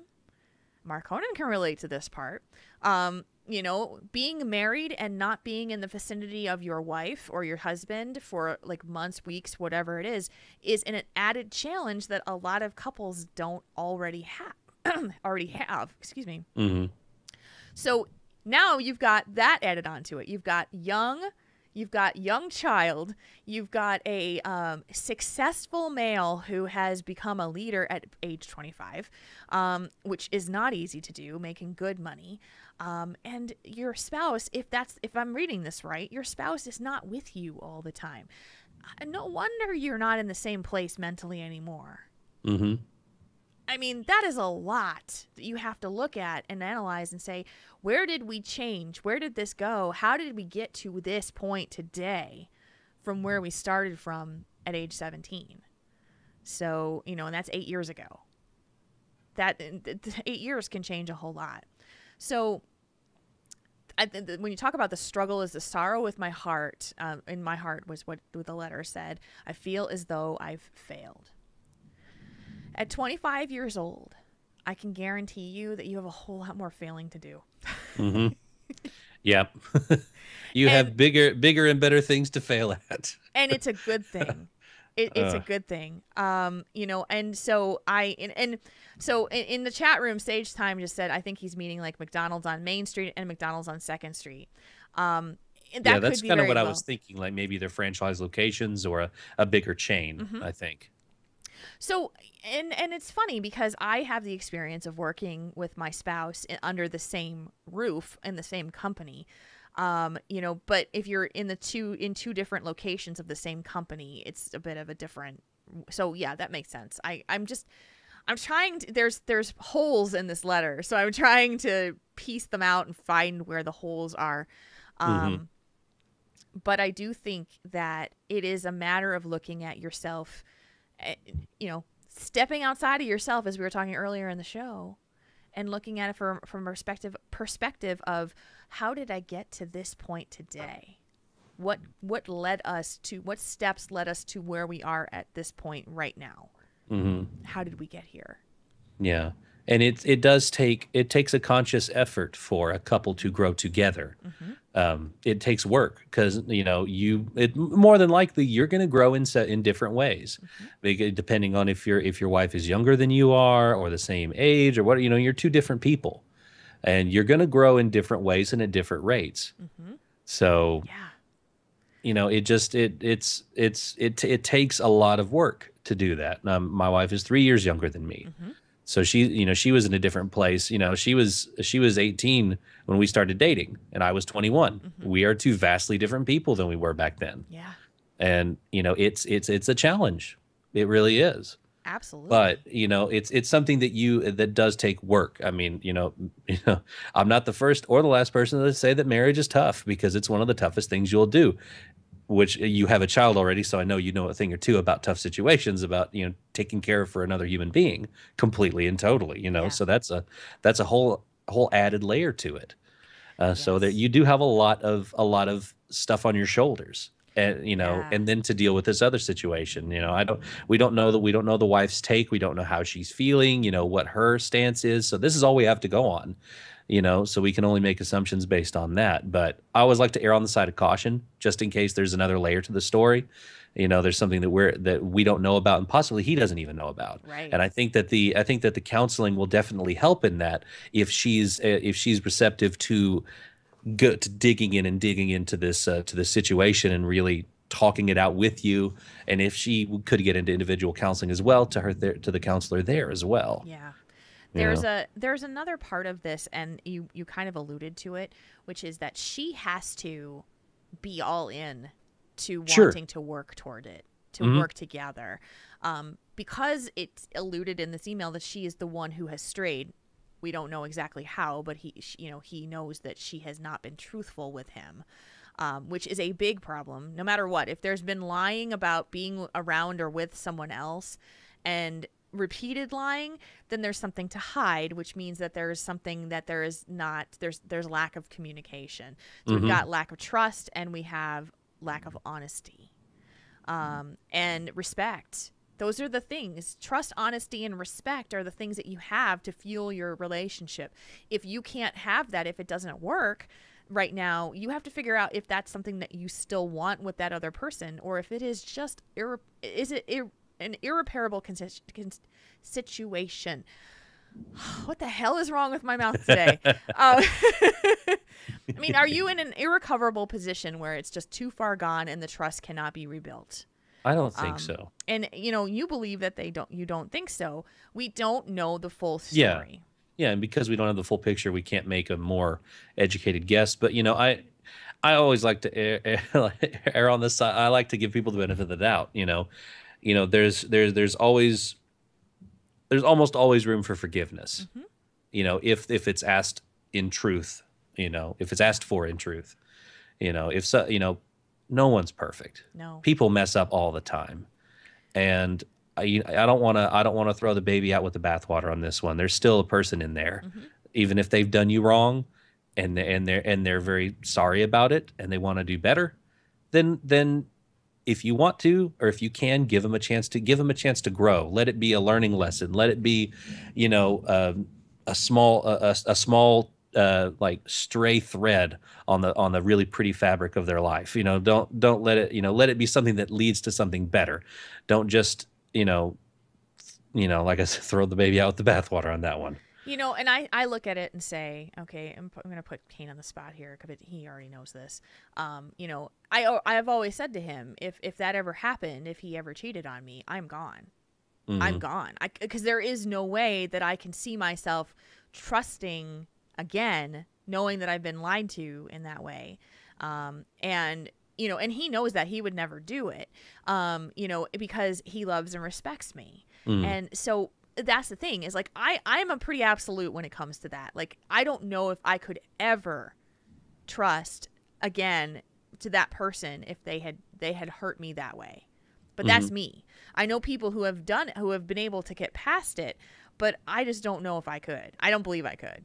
Sure. So that's why I look at it from a perspective to say, if you feel like you just can't trust, or that if you can't trust her, there is no core to your relationship anymore. That's something that you have to make sure that you can. If you can say in a glimmer of hope to say, I believe I could trust her again. I believe that I would believe her if she told me something. I would trust her that she's being honest with me, and that she will be honest with me going forward. Then you have hope. Yeah, and it would take a lot of work on both parties, especially her side, to rebuild that. You know, you got to be receptive to rebuilding it, and then you've got to be willing to rebuild it as well. Yeah. So it takes a lot of work. My first marriage, my ex-husband he was incapable of having an honest conversation with me. He wasn't a liar. But he was so out of touch with his feelings. He was so closed off. He was so just not willing to have an honest conversation because it made him so uncomfortable that we could never disclose these things. It would never happen. And I knew that it was over at that point when I just literally could not say to him, when I looked at him and I said, I don't love you anymore because you don't connect with me. And that is the moment where he actually started to break through and say, you know, I don't want you to go. I don't want this to be over. And I said, but it's too late. We've spent 10 years together and it's been this way for 10 years because you can't have an honest conversation with me. And that was the problem. That was, you know, the main thing is just we were so opposite of each other. We were not compatible at all. And he just kept his head in the sand and never acknowledged the fact. It was like, oh, no, we're fine. No, we're fine. We're fine. You know, it was the turtle thing. You know, it's if I pretend it doesn't exist, then their problems aren't there, and it's like, no, they are there. You know, we don't connect with each other. I don't even want to spend time with you anymore because I don't enjoy it. You know, these are the things that are their problems. So, it wasn't. But I'm so glad that I got out of that situation, and I really had to force my way out because he didn't want me to go. But I said, you know what, it's over. This is my life and I want to live this life in a way that makes me happy.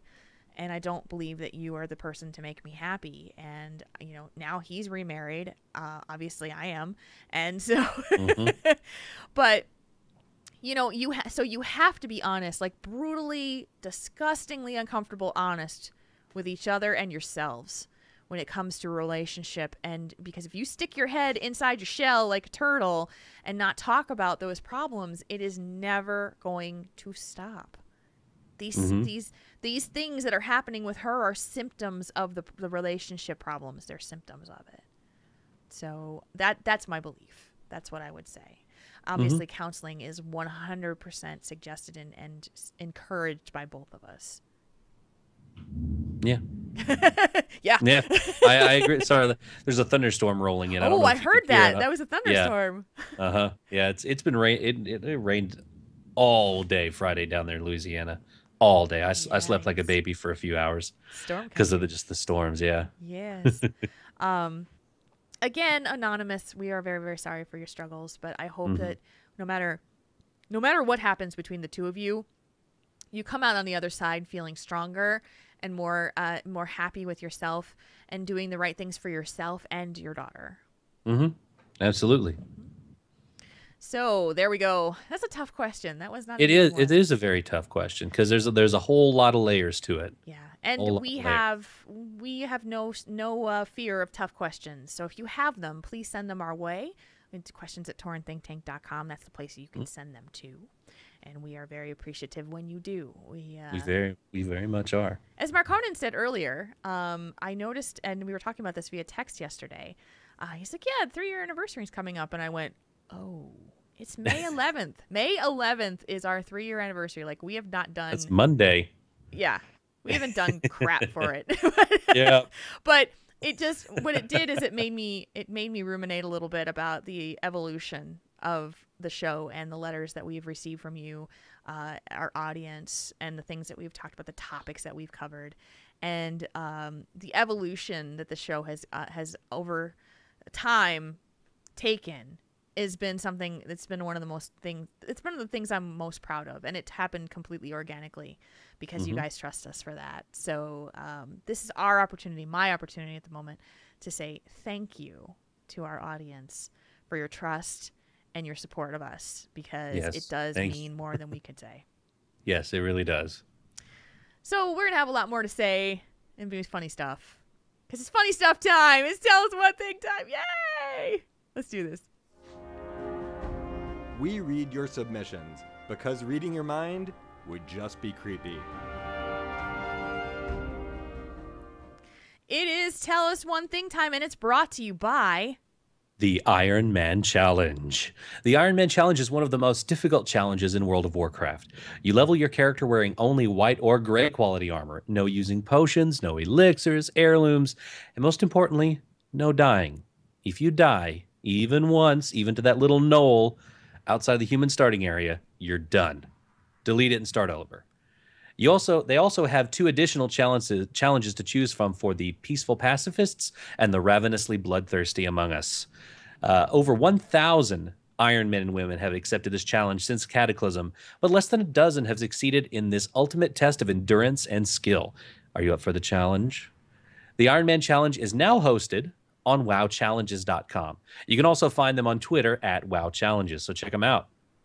There you go. All right, we've got first one. Tell Us One Thing is when we have you guys send us silly little questions, and we talk about it. It usually makes the chat room laugh, makes you guys laugh. So, hey, we'll do it. From Memeth. Facepalm. Who brought Jules bot back? Tauren Avengers Assemble. What Warcraft lore characters make up your Avengers? You need a techie, an assassin, a rage powerhouse, a noble powerhouse, a skilled fighter, and a skilled ranged. Assemble. That's cool. I like this one. And now I've got the. It's gonna be hard for me, Marconin. You know me and lore. the lore stuff. Help me out here. I think we're gonna do this together. Okay, the techie. I got to represent. We're gonna need Gilbin Mechatork. We're gonna need the leader of the gnomes for the Tinker, the techie. Ooh, okay. Gotta have a gnome for that. He's gonna build a new a new Mimron fight style robot. You know, like a Hulkbuster, but the Mimron fight size. So giant robot. Okay, here's my dumb lore question. Is that who builds the Mimron bot? Mimron builds it. Oh, he builds the Voltron bot. Okay, so Ulduar. the guy's name is that is a Gelbin Mechatork. He's the leader of the gnomes. Right. So I was just wondering, because I kept thinking of the head, and so I'm like, who built that? Because we need that guy. That's our Tony Stark right there. Oh yeah, Mimron. Yeah, I guess he could do that. He could be a stand-in either. Oh, an assassin.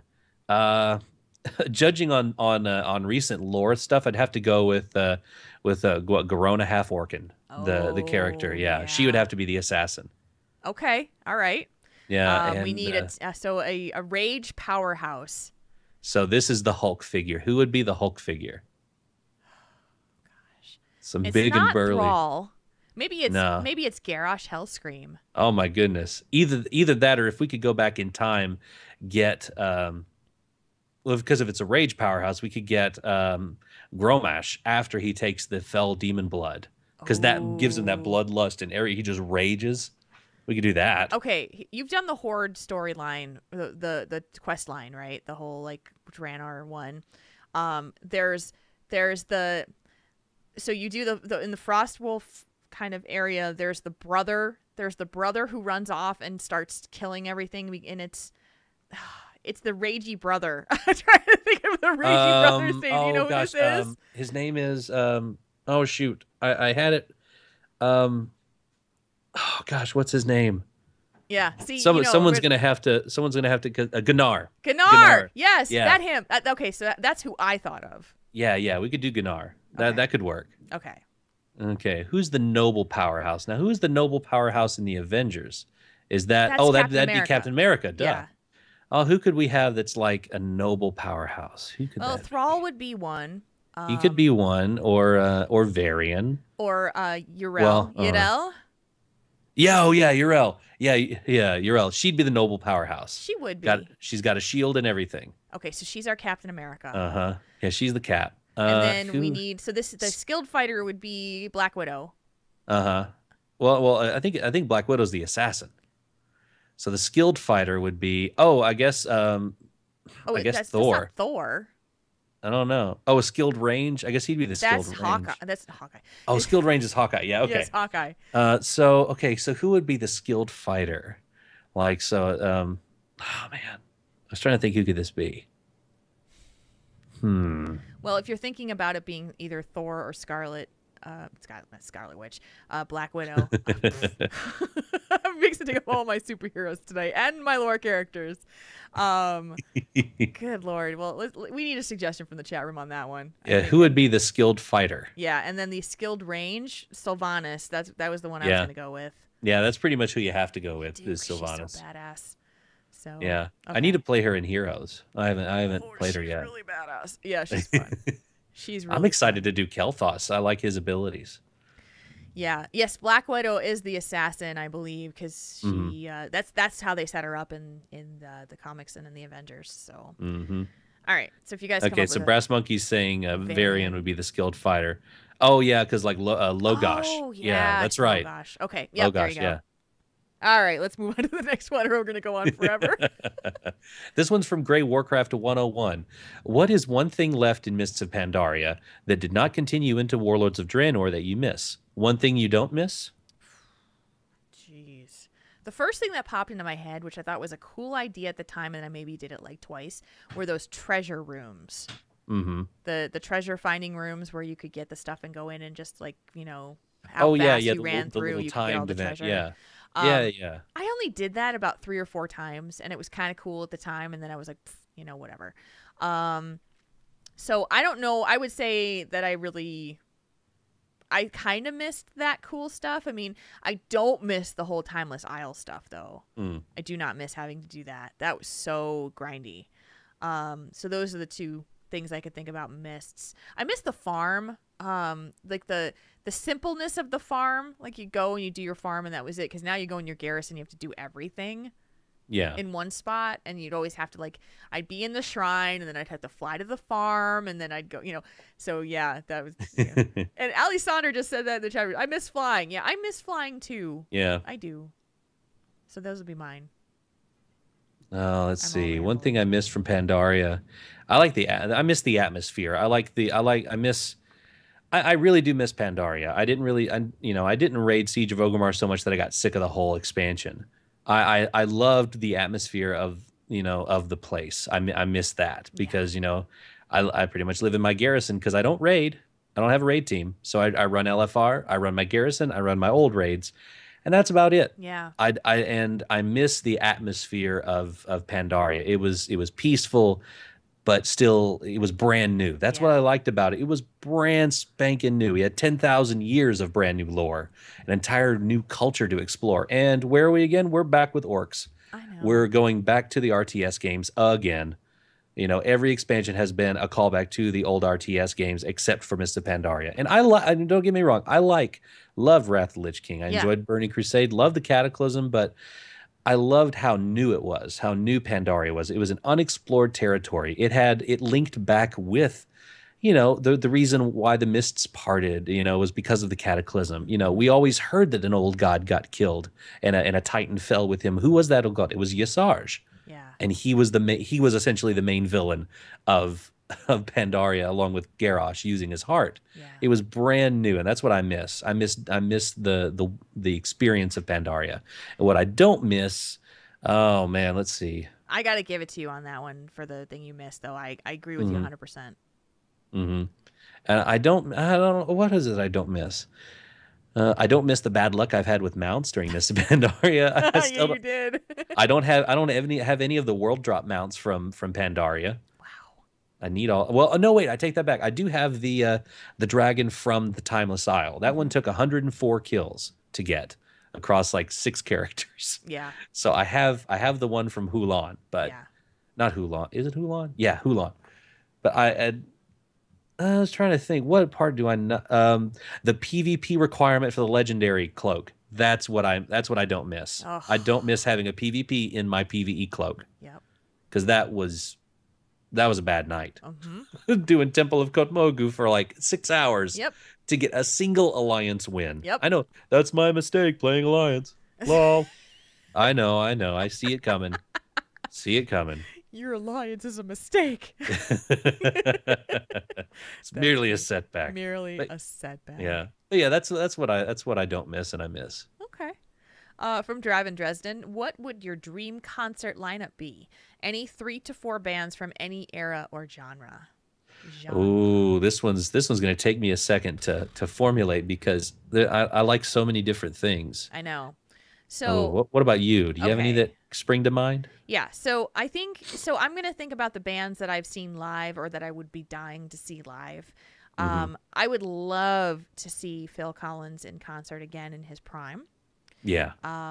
I was able to go see Genesis when I was in high school. Oh, I'm Giant jealous. Stadium. So 1992, I want to say. I am really dating myself. And so That's there's that. I saw Aerosmith live. They were fantastic. So I would add them to the lineup. And then I would add a little bit of blues. I would want to watch Buddy Guy in concert again. Oh, good choice. Buddy Guy is amazing in concert. He just tears it up. And I saw him probably 3 to 4 times in my past because my ex-husband was really into blues. So, I mean, everything. It was like everything. So it was Buddy Guy and Keb Mo and all those guys. I really like Keb Mo too. So that being there. And then my fourth one, let's see. If he was still alive, Michael Jackson. Oh, yeah, that would be an event. Man, that would be an So event. there's mine. Yeah. That's such a sad situation. So much talent. Amazing. I mean, I didn't always agree with the stuff that he did, but his music, I've always loved his music. Yeah, he was such a good performer. Yeah. He was a force of nature on the stage. Yeah. Oh, and Dash Aminator's got a good one. Dave Matthews Band. They were the first concert I ever saw. Was Dave Matthews Band.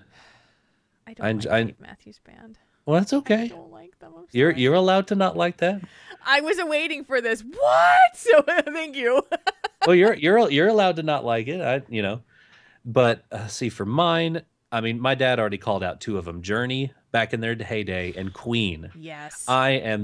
Every time, when we did a marching show of Queen's music in college, and I bought the 3-disc platinum collection of Queen. And growing up listening to Queen, my dad would have the tapes and the CDs in his truck, and we would listen, and I would listen to Journey and Genesis and Queen and the Eagles and a bunch of other different rock bands. That's where I get my love for classic rock music, is from that. And I didn't dig deep enough until I got that platinum collection, and I listened to all 3 CDs. I put it on my old iPod Photo and listened to that the entire semester that we were playing the Queen show. And it made me truly appreciate them and Freddie Mercury as this wall of personality and sound and just dynamics. And I would have loved to have seen Queen live. Oh my gosh. Back then. And, I mean, and of course, there's that whole, I mean, they're a little bit past the genre that you were mentioning, like Journey and Chicago and all of those. I mean, there's a block of them that are just amazing. I mean, even Styx. I just love their music too. It's just that whole block. And Oh yeah, I now I want to go get my old Chicago albums out. Yeah. Chicago, I mean, Chicago plays nearby in Tunica, Mississippi, because it's a casino town. They play Yeah. there at least once a year, and one of these years I want to go see them live, because James Pankow's the trombone player, and I would love to. I love his tone, and would love to see them live someday. And we don't know how much longer we've got with all these bands like that, how much longer they're going to tour and all that stuff. So yeah, Queen and Journey are definitely two of them. I would throw James Taylor in, because he's also like my favorite singer-songwriter, and another one that my dad listened to. Yes. Like he's one of the few singers that I can sing in his range most of the time. And the only time I did karaoke was Sweet Baby James. And I did that, gosh, like 5 or 6 years ago. And that was the only time I've done that. But your first concert, you said, was Dave Matthews Band, right? yes. You want to know my first concert? What was it? Do you remember the Jets? Yeah. You remember the Jets? Yeah. So they were my first concert when I was in junior high school, because our high school won a radio contest to have them come to our high school to play. Oh, wow. Yes. So they allowed the junior high students to go over to the high school to watch the Jets in our school gym perform. That's fantastic. I was like, what is this? It was awesome. It was like this awesome thing. That is really cool. That was my first concert, because we got to go. But my first actual ticket concert was Genesis at Giant Stadium. So, that's awesome. Yeah, I was a senior. My fourth one is it's because it's in the news, and I've actually seen him play live a couple years ago, and that's B.B. King. I would love to see B.B. King back in his heyday as well, because he announced recently that he's under hospice care at his home in Las Vegas. Yeah. And every year he would do a homecoming back in Mississippi, where he's from, and would do a concert there every year. And I went, I think it was 2006. I went to his homecoming because I worked at the radio station in college, and we did a blues show. And the host was like, every year we go, and you're going. You're my producer. We're going. And I got to meet him, shake his hand, got his autograph, and I would love to see all four of them together play: Journey, Queen, James Taylor, and B.B. King all together. Now, I left out all of my favorite ska bands and stuff like that, but that's because, they're still touring. If I didn't have this stupid travel work schedule, I could actually go to the Tulsa show or the Nashville show, but I can't, because it's the middle of the week and I work at night. So Right. I can still see those guys. I can't go back and see Steve Perry in Journey, because I don't think he's ever going to play with them. No. And, can't see Freddie. And I can still see James Taylor, but to have all four, I mean, if I could have them as like a best of all together jam session, that'd be fantastic. I'm going to throw Huey Lewis in the News in there too. Oh, I love Huey Lewis. know. Sports is such a good album. It's a great album. I love those guys. I'm a sucker for Huey Lewis in the News. Hip to be square. Oh, I know. It's infectious. I know. It's infectious. All right, read our next one, because we could go on forever on this one. Yeah, no, we really could. This one's from DG Dragon. What podcasts do you listen to? So since I don't have a tremendous amount of time for podcast listening, I listen in my car. I have a 30-minute commute each way to go to work, and so I listen to the Morning Stream with Scott Johnson and Brian Ibbett. That's my main commute one, because they do it 5 days a week.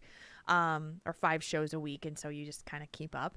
I listen to a lot of Scott Johnson shows, so I listen to Film Sack, occasionally Current Geek, and I really like the Therapy Show when they were doing that, and the Frog Pants Spoiler Show. When it's outside of that, I do have so I listen to Azeroth Roundtable with Ben and John, and occasionally when I get a chance, I will listen to Realm Maintenance and catch up on what's going on in that world. And then Convert to Raid, of course. I listen to Convert to Raid. And I listen to Sleeping with Johnny Feisty, because he does great ambient music there, which is great to study to. So I listen to that. I need to listen to that just for the name alone. I know, it's called Sleeping with Johnny Feisty. Johnny Feisty is the best. He is. So yeah, those are the podcasts that I listen to. I'd love to listen to more. I just don't have time. Mm-hmm. I have a very diverse list that I listen to, because I am on the road a lot, and and a lot of times at work I can have I have like a Bluetooth headset, and so I can put one ear in and listen to something while I work. And so I listen to, as far as WoW podcasts are concerned, or a WoW-ish. I do listen to CTR. I like listening to the Instance every once in a while as well. Still, Film Sack is a lot of fun. Yeah. I like that one. I also listen to this really, really, really cool show called I Remembered It Better that have Aw. really great people on it. I mean, you got Revan Geek and you've got Ryan Allgood. They're awesome. They are And awesome. for the next one, no, also Jules is in there too. Oh, thank you. Thank I you. do really like I Better. I liked it before you were on there and while you're on there still. So It's a fun show. It's a place where I can totally geek out about the stuff that I love. uh-huh. So awesome. Awesome. Yeah. And I can be at there at work and be like, I remember that. Oh, I remember that. Gosh, and that's then I also listen to a buddy of mine at work is from Seattle, and there's a drive home show on KISW called The Men's Room, Uh-huh. and it's four guys just talking about, they'll have random daily topics and stuff. So I listen to that one. And it's a lot of fun. And there's a lot of sermons I listen to as well. I listen to that whenever I get the chance, or if I need it, or after work, or just Good. whenever I want to. And I listen to a lot of Pandora. I have a lot of diverse stations that I listen to depending on my mood. I have at work. I always have Spotify running, Mhm. and so I listen to a bazillion playlists on Spotify because I always need music when I'm working. It comes from it was in college and I studied. I had to have music behind me. So when we're at work, there's always music playing, and it can be anything. These days, it's been a lot of indie music playlists, and 80s music sometimes, and that kind of thing. But when we talk about podcasts, that's what we do. So. Mm-hmm. And finally, from Felix Wow, which WoW character do you want to see in Heroes of the Storm? What abilities would they have? Oh goodness! Now I need to think about this one for a minute. Marconin would be in there. No, that would be fun. It would be. Gosh, I'm trying to think. Do you have one off the top of your head? I'm gonna have to think about this one for a second. I'm trying to think of who I would really want, because I mean, I was super, super excited when they put like Chen in there, and I mean, I play Lily a ton. Kane said Medivh. Chief Vol'jin is coughing in the chat room. Actually, Vol'jin would be pretty amazing. Yeah, I think Vol'jin would be cool. Yeah. He's the voodoo man. Be a lot like the witch doctor. Yeah. In the healer realm, which is where I absolutely love playing, I'm still, I mean, Lily is a lot of fun and I really enjoy her, and I haven't really found another healer that I feel I'm checking out Rhaegar, and I've been maybe gonna play him a little bit. But so I'm trying to think of another healer type that I would want and how it would be structured. We don't really have, I mean, we have what's her face, the night elf, Tauren, who is kind of a priesty type, and we've got Malfurion for the druid. So we've got all the classes represented. I just don't know yet who I'd want. I'm not sure. So character wise, yeah. We've got Illidan, we've got Arthas, we've got the big ones. Yrel, actually, Queepanjin in the chat room just said Yrel. I think that she would be better. She's Paladin. Because we don't have a Draenei, do we? No. We don't. Either Marad or Yrel. One of the two. Or both. Deathwing. Deathwing would be good, Vol'jin. That would be cool to have Deathwing in there. Yeah. He'd be a massive character to wield around, though. Yeah, unless he was like the humanoid version, and then his ultimate ability, he would turn into Deathwing and then like carpet bomb the lane with fire. Yes. Kind of like he used to in Kata. I'm gonna go back to an earlier answer and say Gelbin Mechatork. Ooh. I want Gelbin in the game. We need a gnome. We don't have any gnomes, do we? No, there's a goblin. All this gnome hate. We're not in a cinematic. We're not even in Heroes. Not even Heroes. It's not done yet. They're not Oh, done I know. characters. I know. That's why I'm not very mad. Okay. I would want Gelbin though. I almost think he would be, what would he be? It seems like he would be like kind of, I mean, because he's got the mace and the shield, so he'd be a melee. Yep. Oh, Millhouse Manastorm's a good idea Oh, too. Millhouse would be key to that, but he'd probably be too close to Jaina. Yeah, he The probably would Magi. be. So Yeah. that'd be too close to Jaina. So yeah, so I think Mekator could be a good one. He would be a melee or almost like a tanking class almost, but he would have inventions. Yeah. Like we would get lots of inventions that would come out, like random, like someone turn someone into a chicken. It would immobilize them Yes. for a couple of seconds. You gotta bring Or in engineering fun stuff yes, into kind it of like too. kind of like Gazlo, but a little different. Yeah. Oh, Yeah. I Oh love yeah, we could get Wilfred Fizzlebang, and he can summon Jiraxis. Hello, Lord of the Burning Legion. That Oh would my be gosh, great. trifling gnome. Trifling gnome. That would be That the would be best. that would be his ultimate ability, is he would summon Jiraxis, who would promptly kill him, and then you could control Jiraxis for like 30 seconds or Ooh, something. that you got it right That's there. that's another idea right That there. is great. And so that's your ultimate. That's your trifling gnome and it's just a dead gnome. That would be great. Okay, you Yeah, win. I would like that. I love Oh it. yes, Solomio says Mekatork. His main move would be punting everyone. Mhm. So that get a little revenge Oh, there. dude, could you imagine you jump into a melee scrum and then you punt somebody out of it? And Yeah. if you pair that with somebody else, so you could punt someone out of it as a gnome punting somebody else out, and then Yes. you've got someone who's got the range like Stitches, and you can pull them back in and go. Oh, that would be So fantastic. awesome. That would be very fun. Yeah, I like that.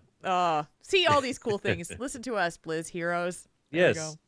More gnomes. we go. More gnomes. Buff gnomes. Hashtag. So that's our tell us one thing for the night.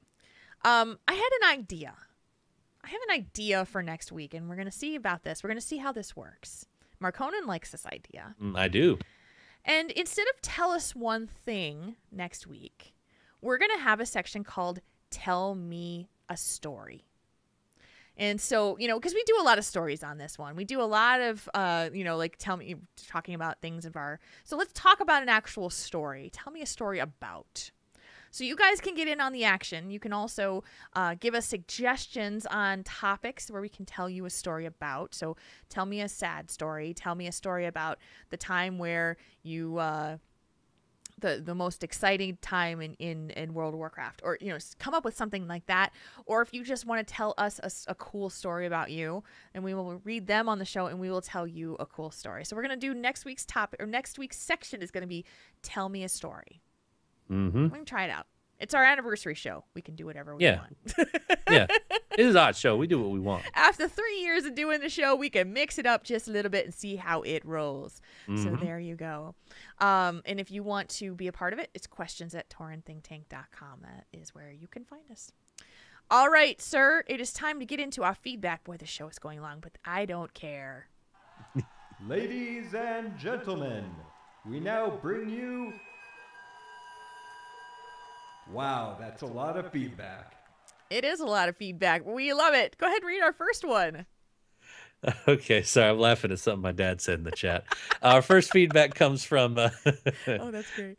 Yeah, it comes from... it says, "Hey, Jules, I feel like I hear a lot of questions from a Torrens person, and I was wondering if that was an actual person, or was that what you call people that wish to remain anonymous? Thanks, Sean." So this is a great question, and if you are a little bit newer to the podcast and started listening to us more recently, you have not heard us talk about, we have anonymous names, since a lot of times people want their identity protected when they write a letter in. Mm-hmm. So the male version of it is Torrents, like spelled like Tauren, but it's Torrents, like the name. So that's the anonymous name we use for anybody who wants to remain anonymous. For the female, it was voted on by our listeners long ago, and that is Katie Derry. Katie Derry, instead of Katie Berry. There you go. So in case you're new, that's how it works. If you want to be anonymous, you can sign it that way, or you can say, I want to remain anonymous, and then we will give you that name. So there you go. Your parents are currently quoting The Jerk in the chat room. Yes, that's what I was laughing at. The new phone book's here. I love that movie so much. It is I do too. so bad, and I love it. So the next one. Hey, guys. I'm talking to Jules and Mark Hoden. Squee. That's what it said in parentheses. I just wanted to say that I've been thinking about giving on Patreon for a while and had not done it because I had mostly listened to the podcast at work or commuting. So to all those people listening on the download, write yourself a note to check out the Patreon later. I have been listening since show number 1 and have always loved the show, but I am really loving listening and now watching the two of you build your connection on the show and explore deeper and more difficult topics. Keep up the good work. /moo from Guidine. I hope I pronounced that right. Thank you for sticking with us these 3 years. We really appreciate it. Absolutely. That's a long time to be listening since show 1. I appreciate that so much. Yeah, I love that. And I want to give a special shout out to the folks who have pledged to our Patreon while we've been doing this show. To Shannon and Christopher. Thank you guys so much. This is like I'm trying to make sure I check it during the show now because you guys are funny. And finally, we have one of a story about passions, life passions. And this one was kind of cool. This came back from a couple shows ago. Hey, Moo Crew, you guys asked for stories about life passions and childhood, so here's mine. Starting as early as grade school, I had an interest in the sciences and how the universe works. One thing in particular was always one of my favorites, light. Who doesn't love rainbows and laser beams? I didn't make a point of studying it, but anytime I could learn something about it, I would. Lensing, optics, refraction, whatever it was. My favorite Magic School Bus episode was the one with the pinball machine that manipulates light rays. Now, and ever since high school theater, I'm a professional lighting designer for everything from theatrical shows to corporate events and weddings. I still geek out about how light works and what we can do with it and all the awesome gadgets and devices we invent to control it. I do have a day job doing corporate audiovisual at a resort, so I get to use my skills and passions there too. BlizzCon is especially fun for me as it hits all my geek buttons at once. Great people, like you guys, my favorite games, and a plethora of amazing lighting rigs and stage setups. Can't wait for hugs in November. /moo from Zedeca. That's cool.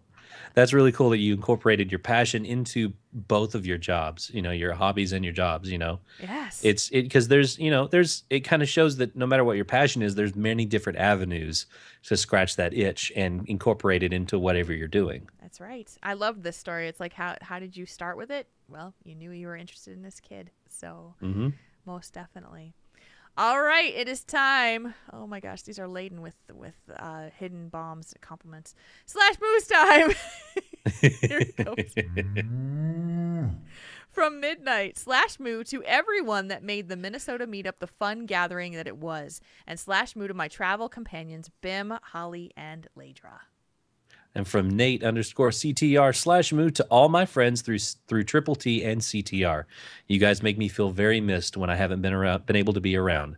It's all right, Nate. You're my you're a third shift buddy with me now, so you can send me DMs any time of the night and I'll be up. You guys make me giggle because when you start tweeting at me at the middle of the night, I'm like, oh my gosh, third shifters and Aussies. That's what it is. Third shifters and Aussies.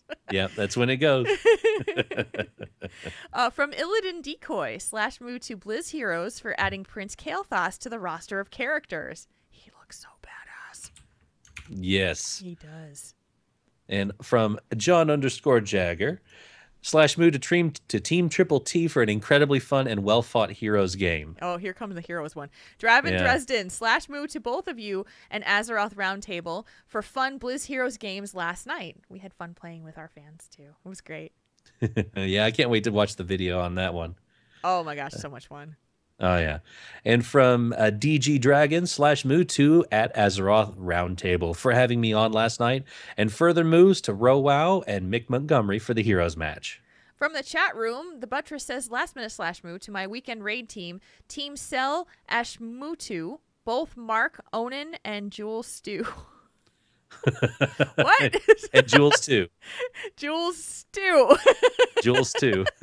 That's a ninja move. That was totally a ninja move right there. I like that.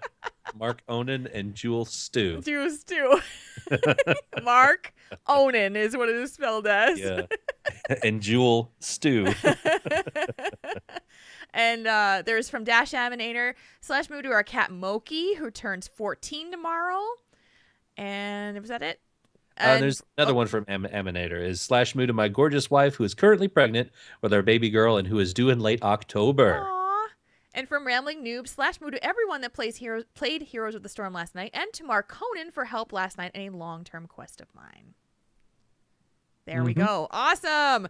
That is our /moos. If you want to send them on over, you can do so at questions@taurenThinkTank.com or our Twitter page, which is @TaurenThinkTank. That's a great place to do it, especially we do that on Saturdays. We do the Tell Us One things on Thursdays, but you can do it anytime. Yeah, any day of the week, no matter when you're listening to us on the download or watching us on YouTube, you can just type in questions at taurenThinkTank.com and send it our way or tweet it to us. Absolutely. And you can hear our show on iTunes, on Stitcher Radio, and a whole host of other places, including Alpha Geek Radio. All these cool places that you can hear the show. So thank you so much for listening to us right now. You are hearing us on the download. We appreciate that so much. And, yeah, then we got a whole bunch of other stuff to talk about for the end of the show. But, Mark Conan, anything to plug? Because we finally got through this massive amount of show. Yes, we did. I was able to guest star earlier today on the Chaos Portal podcast with LaGrace and Alice. MacGyver was not there, unfortunately. He was busy showering Natani with Mother's Day love and affection and attention. Which, remember, guys, if you haven't talked to your mother today, call your mother. Call your mother. Or whoever else in your life has been the mothering influence or fathering influence. Heck, go call somebody and tell you love them, no matter what. Happy Mother's Day, Mom. I love you. Happy Mother's Day. Happy early Mother's Day, Mama Conan. I see you in the chat room. Yes, yes. And all of the quotes from The Jerk still. I know, they're so great. I'm somebody now. I'm somebody now. I was at work this past week, and I was doing the part that's like all the small appliances, like blenders, espresso machines, little like George Foreman-y grills. And there is a grill called the Opti Grill. And I forgot to take a picture of it and send it to my parents about the OptiGrab. Oh, gosh. Man, because it's the first thing I thought of when I saw this entire OptiGrill. movie. I know exactly what you're talking about. It is so funny. I just had to share that part. That is awesome. Yeah. So, but yeah, when I does had the a lot show of come out? I'm not entirely sure. It should. They did the live show. I think. Oh, actually, I think he said he posted it earlier today. So you should be able to check it out. I think it's chaosportalpodcast.com. Okay. If not, just do a search for them. And also, the second half of Ready Player One is out on Realm of Books with the fabulous hosts Rayanne, Arcane, and Midnight are there, and we all joined in, and it is online. So if you want to check out the second half of us talking about Ready Player One of the best books I've ever read, even better than Animorphs, yes, then you can check that out at realmofbookspodcast.com. You've been a busy boy. Busy boy.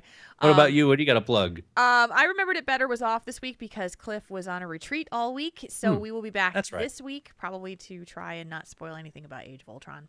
It's so hard not to do that. But so we'll be talking about all that great stuff and all the lovely things about Star Wars that has come out recently. We geek out about all of it, and it's the best. So yeah, you can check it out at iremembereditbetter.com. It's IRIbetter.com is our website. With that, it is time for the show to go, well, not away. Go home. Let's go home. Here we go. It's too low. I want that. There we go. Yeah. Tauren Think Tank is a proud member of the Signals Media All-Star Network. Find out more about the other great shows in the network by going to signalsmedia.com. Our voiceovers are done by two uber mages, Arcane and myself, Mark Conan. You can find us outside of the show on our website, taurenThinkTank.com, which has all of our podcasts and information on how to get in touch with us, too. Don't forget your Triple T t-shirts. You can find those at slashloot.com in 3 awesome designs to choose from in a lot, like three different colors, like white, gray, and black. Yes, all sir. your options. It is so true. We thank all of our patrons tonight. The show will always be free, and your support helps us to do even more. If you would like to become a patron of the show, you can do that at patreon.com/TaurenThinkTank. You can like us on Facebook at facebook.com/TaurenThinkTank. You can also find us on the Twitter for the show at Tauren Think Tank. You can find Jules at Jules RPG on the Twitter. You can find her at Jules RPG and myself, Mark Conan, at Mark Conan Wow. You can also chat with us on the forums. So if you want to give the board some love, you can find those at forums.signalsmedia.com. Thank you, everybody. Thank you, chat room, for being with us tonight, hanging out with us every Saturday night at 9 o'clock Central Time. You can find the video stream at twitch.tv/Tauren Think Tank. Our mobile audio stream is on Alpha Geek Radio at tunein.alphageekradio.com. You can grab the app and listen to it right there. We do love seeing you with us when you can hear us.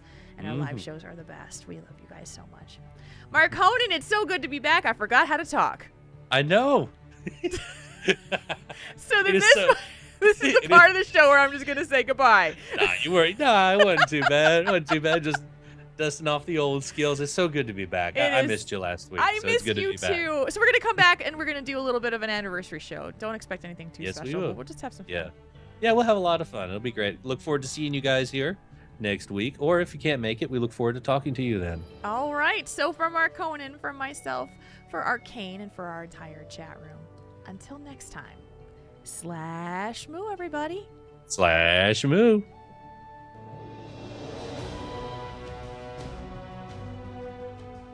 Tauren Think Tank. We make your problems less bad.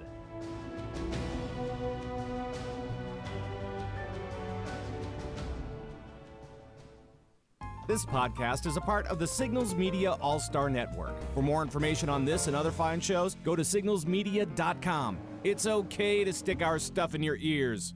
Really? Really? Really? Did you notice that I didn't screw that up? Did you notice I didn't screw it up? You did it. I was sitting here going, oh shit, I did it. I did it. I saw that look and I was like, she did it. My brain fart. The brain fart was right there. It was right there. And I was like, did I stop the right? I stopped the right music. Oh, it was so funny. Oh man. Oh, chat room, you guys make it so much fun to be here. It is like you're just so fun. You're so fun. I love it. I love it. I love it. I love it. And before we let the Moo Crew go, can you guys replay any of those possible show titles? Because there was a few at the beginning. Like you guys can remember any of them? Please. Yeah, because I remember there are a couple of them, but I can't remember what they were. You are and like the our chat doesn't go secretary's back. chat room. Yeah. I need to know. Moo Crew, get in here. I finally did it. We get all the way to the end. I don't actually put the live stream for I Remembered It Better on YouTube. I should. I just don't. Okay, Fishing for Love was one of them. That's right. I remember that one now. Podcaster, not poultry. That's great. I'm just gonna read this damn letter. It's too long. Yeah. Because I can't do that. It's too long. Oh, both of those are good. 20. Both of those Podcaster, not poultry, and Fishing for Love are both good. I think Podcaster, not poultry, is it? Yeah, I think so too. I like that one. So. That one's so it's enough off the wall that people go, "What? What is the what? What?" All right, that's what it is. Podcaster, not poultry. Poultry. What? There we go. That's awesome. That is awesome. Oh, you guys are fun. You're fun. Patow. We did it. We did it. Oh, this is like. Excuse me. Fishing for Love sounds like a WoW TV. You're right, Lori. It does. Oh my gosh. That was such an off the wall comment from you. It was like, sorry, Jules, that chicken costume is not gonna. You don't look that great. It's probably not the best thing for you to do on the podcast. That's what it was. Yeah, when it was like, do I look good in this? Honey, no. Oh, girl, no. Oh. Oh, girl, nah. No. Oh my gosh. Mark Conan's still waking up. That's what happens. Yeah. He's still waking up. Yeah, I woke up right before the show. So this is like, okay, so he woke up at 8 something. It's now 11 something. So 3 hours. This is like you're short before lunchtime and on your basically day job. just Yeah, just basically go 12 hours ahead of time. Yeah. So yeah, you're, so I slept from, well, I did the podcast. Well, let's see. I woke up about 6 o'clock yesterday afternoon, and I was up until 4 o'clock in the afternoon today. So that's like getting up at 6 a.m. and staying up until 4 a.m. the next day, and then waking back up at like 8:15 in the morning, and then doing I a podcast. seriously do not know how you do this. Like we stayed up until 2 o'clock in the morning last night to play Heroes, and I was dying. Mm. Well, I mean, you get used to it, and that's kind of Nate was. I was talking to Nate the other day in just BattleNet talking, and he was like, I couldn't understand how you could stay up for 30 something hours at one point, and then I started working third shift again, and I remembered because it's a lot hard. It's a lot easier to stay up for those extended hours when the world is 12 hours off of your own clock because Why the is sun's that, up. though? Well, because we're designed to be day walkers. So when sunlight hits your eyes, it causes all the chemicals in your brain to be released to wake you up. Yeah. And so that's why it's hard to sleep at night if you stare at your phone screen. They say, turn off all your devices for a half hour Yeah. so your brain chemistry can adjust and you get more melatonin will get released, or serotonin. I forgot which one it is. Yeah, it's melatonin, I think. Yeah, and that will help you get sleepy if you're not staring at a bright lit screen. The same thing can be said for third shifters when they get out of work and the sun's already up, is because your eyes are telling your brain, hey, wake up. This you don't need to be asleep because the sun's up.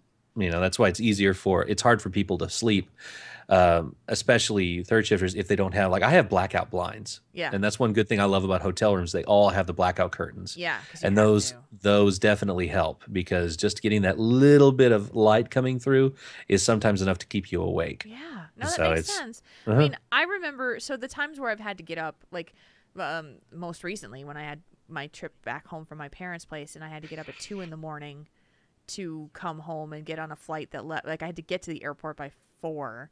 And so by the time I got home, which was 10 o'clock in the morning, I had been up for almost 8 hours already. And then you had to go to work. And then I had to go to work, and I had to work all day. But I was so tired. Like, my eyes, I just couldn't. It's like this fog that goes over my eyes, and it's like I'm seeing through cotton. Yeah. I just that painful, like, tired. I could have gone to sleep like that, and it didn't matter if it was in the middle of the day or not. So I guess I am one that just needs a lot of sleep, so I can't fathom staying up for 22 hours, 26 hours. Well, I mean, last year I did that when I was in Philly, and went from Philly to New York, back to Philly to get on a plane to Atlanta, to get a plane to Arkansas, to drive to Louisiana. That was like 55, 57 hours that I was up. That broke my record for finishing my last final in college. I was up for about 38 to 40 hours at that point. That's not healthy. Well, I know, but I mean, I don't get to go to New York that often. I know, but did you remember any of it? Oh yeah, I took pictures too to remember it. Yeah. Man, I just can't. I mean, I was- and maybe I I'm was- just broken, but Well, a lot of 5-hour energy shots helped, and just the fact of walking around. That's the thing. Whenever I try to make the switch, is like I eat more. Well, naturally, a third shifter's one side effect of third shifters is they crave carbohydrates. yeah. That's one of the side effects, and that's why it's more important. That's where it's really important to try and eat well, like eat healthily if you're working third shift. And why it's hard to is because you pretty much have the 4 horsemen to choose from at lunchtime, and that's McDonald's, Taco Bell, Waffle House, and IHOP. Not always the best choices, which is why I like to make my own food if I can. Is But he Southern or what? Waffle House is in the Four Yeah, we don't Horsemen. yeah, we don't have many Huddle Houses or anything like that. But yeah, Waffle House is everywhere. But whenever I make the switch, like after I get done with this, I'm gonna go. There's a Subway nearby that's 24 hours because it's part of a gas station, and I'll go get a sandwich and I'll eat a sandwich. You keep your metabolism going, Yeah. and that helps keep you awake. You're walking around. That definitely helps. And walking around the streets of Manhattan after being up for a day and a half will definitely keep you awake, Oh, because you yeah. don't want to fall asleep. Then you're there. No, and that there's a lot of adrenaline. It's funny because when we were at BlizzCon, I probably slept the least amount of sleep that I have ever had in terms of being in that functioning. Like, I just couldn't sleep at night. I'd fall asleep for a couple hours, and then I'd be awake and be like, let's go. Yeah. And Yeah, it was, and I wasn't in that fog, you know. I think I had a couple moments where it kind of hit me, and my body was like, "You need to stop for a minute," you know. Yeah. But During the panels, I would almost like I nodded off during the Warlords reveal after the opening ceremonies, like 2 years in 2013. yeah, Because I stayed right where I was for the panel on Warlords, and I was nodding off because I'd only slept like 4 hours the night before, yeah, and I was warm because it was hot in there, yeah. and I was just like, no, we're gonna no, Garrosh is still the no, we're gonna back Shatrith, yeah, we go, just back and forth for like an hour. That's great.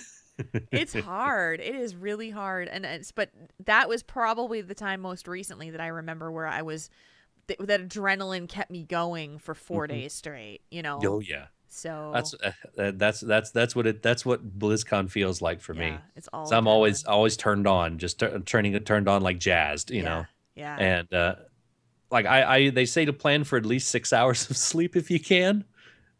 That's a lot of the people I've seen recommend at least 6 hours. Yeah. So I mean, I was trying to go to bed. I like midnight or so. I'd try to go to bed. To my body, that was 2 a.m. Because of Pacific time. And so to my body, we're going to bed at 2 a.m., I was waking up at 6 o'clock. So, that would have been 8 o'clock to my body. And so, that'd probably be about 6 hours of sleep, but I'd keep waking up and I'd be like, oh, so, so excited. But, yeah, that's just like that buzz that goes around. I want that more often. I love that energy. Yeah.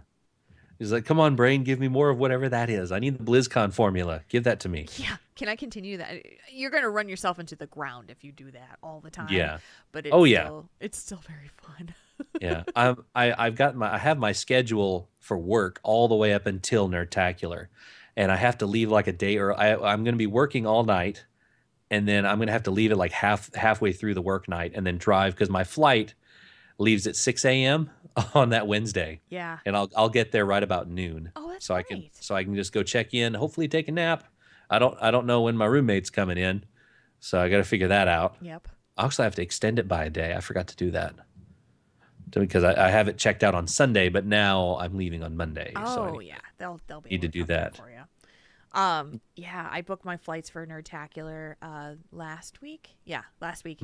Had to get creative with it because the flight prices are so damn high right now. Yeah. Still holding for my BlizzCon ticket. The prices are fluctuating like crazy right now, so I'm waiting for it to settle a little bit.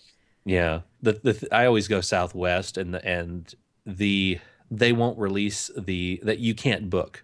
You can book till the end of October right now with Southwest. Oh, they have. But yeah, they have like 6 months ahead, but I think it's the middle of May that they start giving you that they allow you to start planning for the holidays. So sure. I can go ahead and do that. And so I'll get with Rackbaugh and we're going to plan our flights there together. He's going to stay and go to Vegas, but I'm going to come right back that next Monday after BlizzCon. I'm so excited. I can't wait to go. I know, I can't wait. Excited. So. Oh wow, that is a very good price. Ooh, Draven, my gosh, man. So we managed to we is did that as Cleveland? I did. Oh god, yeah, that's amazing. A round trip ticket for $256. Yeah. Oh, the thing is that LAX is like an hour away from BlizzCon in good traffic.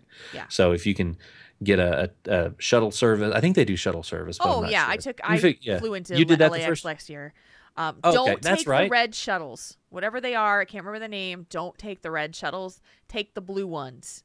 The blue ones are better. They're actually reliable and will get you to your place. So. Oh, you got a red eye flight. Oh gosh, yeah, that's why your price was so low. I did a red eye flight back from Vegas once. That was fun. That was a lot of fun. Almost missed the plane in Minneapolis. I almost missed the connecting flight in Minneapolis because I was eating McDonald's and very tired. Oh no! Because I'd misread when the plane was boarding, and they called my name on the announcer. Please make it to your gate, or we will leave without you. I was like, I don't want to be stuck here. Please no. that was also where I heard the very loud Wisconsin accent. There was a guy. Did I tell you this story about the guy that was very loud? He projected his voice. He was sitting across from me in another row, and he was like. He was talking about his kid's soccer game. He's like, no, put your grandma on. Put grandma on. No, I won't be there. No, I'm going to Vegas. Put grandma on. Grandma, no, I'm not going to be there. I'm not going to be at the soccer game. No, because I'm going to Vegas. No, and he was like very loud. And I know those people. I miss yeah. And there was a guy like 3 people to the right of him, and he was laughing and looking like we met eyes, and we were just sitting there laughing and chuckling. There's well, all it was. types. I know I'm messing up my accents, but it was a very Wisconsin accent. Wisconsin? We don't talk like that. I know. It was very. It wasn't Jersey. It was Jersey. I think I'm still waking up. That's okay. I do need to work on that accent. You need to hang out with us here and be immersed in it. I do. If I could make it for a Madison meetup, I would. I know you would. Well, we'll work on it. I'm thinking about putting one up maybe sometime in June-ish, maybe. We'll see. And then we'll have the one in August for the Bristol Renaissance Fair. That's the limited time thing because they only do it from like July 4th until Labor Day. So you only have like a month and a half, roughly, whatever, month, 3 weeks, whatever. The whole talking thing has already just gone out the window completely. I'm so tired right now. I stayed up too late and I didn't get enough sleep. That's my problem. That's probably why I can't talk today. Up too late on Heroes. I was. It was blast. It was like, we need to do it. We need to do it again at some point when we can find the time. Now I've got that song, that Heroes song by Nickelback stuck in my head. We can be here. No, that's not them. No, then a hero will save us. I Not hate that gonna song. stand here and wait. I like that song because I like it, but then I also saw a commercial for the show Heroes set to it, and it was like the second season premiere after the giant thing that happened at the end of the first season, and it had me really jazzed for the show. So I was like, yes. Nickelback. All right, kids. Have you heard their new stuff? No. They're a funk band. They have a funk song. What? Yes, and he cut his hair. What? Yes. Yes, What? he cut his hair. I can't play it on the stream or it'll get muted. So yeah, I know you can't. I'm just for your own good. For your own good, I guess. Oh my gosh, put it in the chat room. Okay. Let's see. She Keeps Me Up. That's the name of the song. Keeps me up. All right, put it in the chat room. Yeah, I'm getting to it. I'll listen to it. It's not the best thing in the world, but it's not the worst. It's not the best thing in the world. It's not the best, and it's not the worst. Now, it's an entirely different direction for their music, which I applaud because they know that they catch a bunch of flack. They know they're not well liked as far as look at his photograph. Even though that song did make me tear up because it made me think about all the memories and stuff. First time I heard it, I don't know. My dad likes that song, and it's not bad. Okay, all right. They're not bad.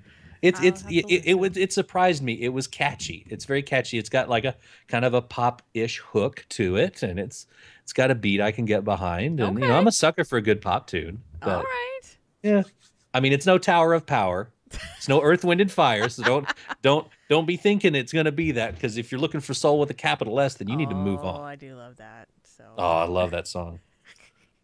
Ugh. All right, brain is shutting down, so we're gonna go. Now that we've gotten Nickelback in our heads, which I can't listen to. I crashed the chat room with Nickelback. I'm sorry. You guys are awesome. We will see you in a week. 1 week. And we'll see you next week because we'll be back next week. It's 7 days. 7 days from now. Yeah, it's no George Clinton. It's not George Clinton.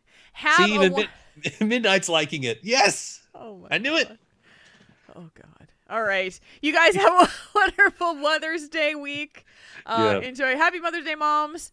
Have a good night. Happy Mother's Day, Mom. See you later, Mom and Dad. Thank you for joining the stream. /moo, everybody. /moo.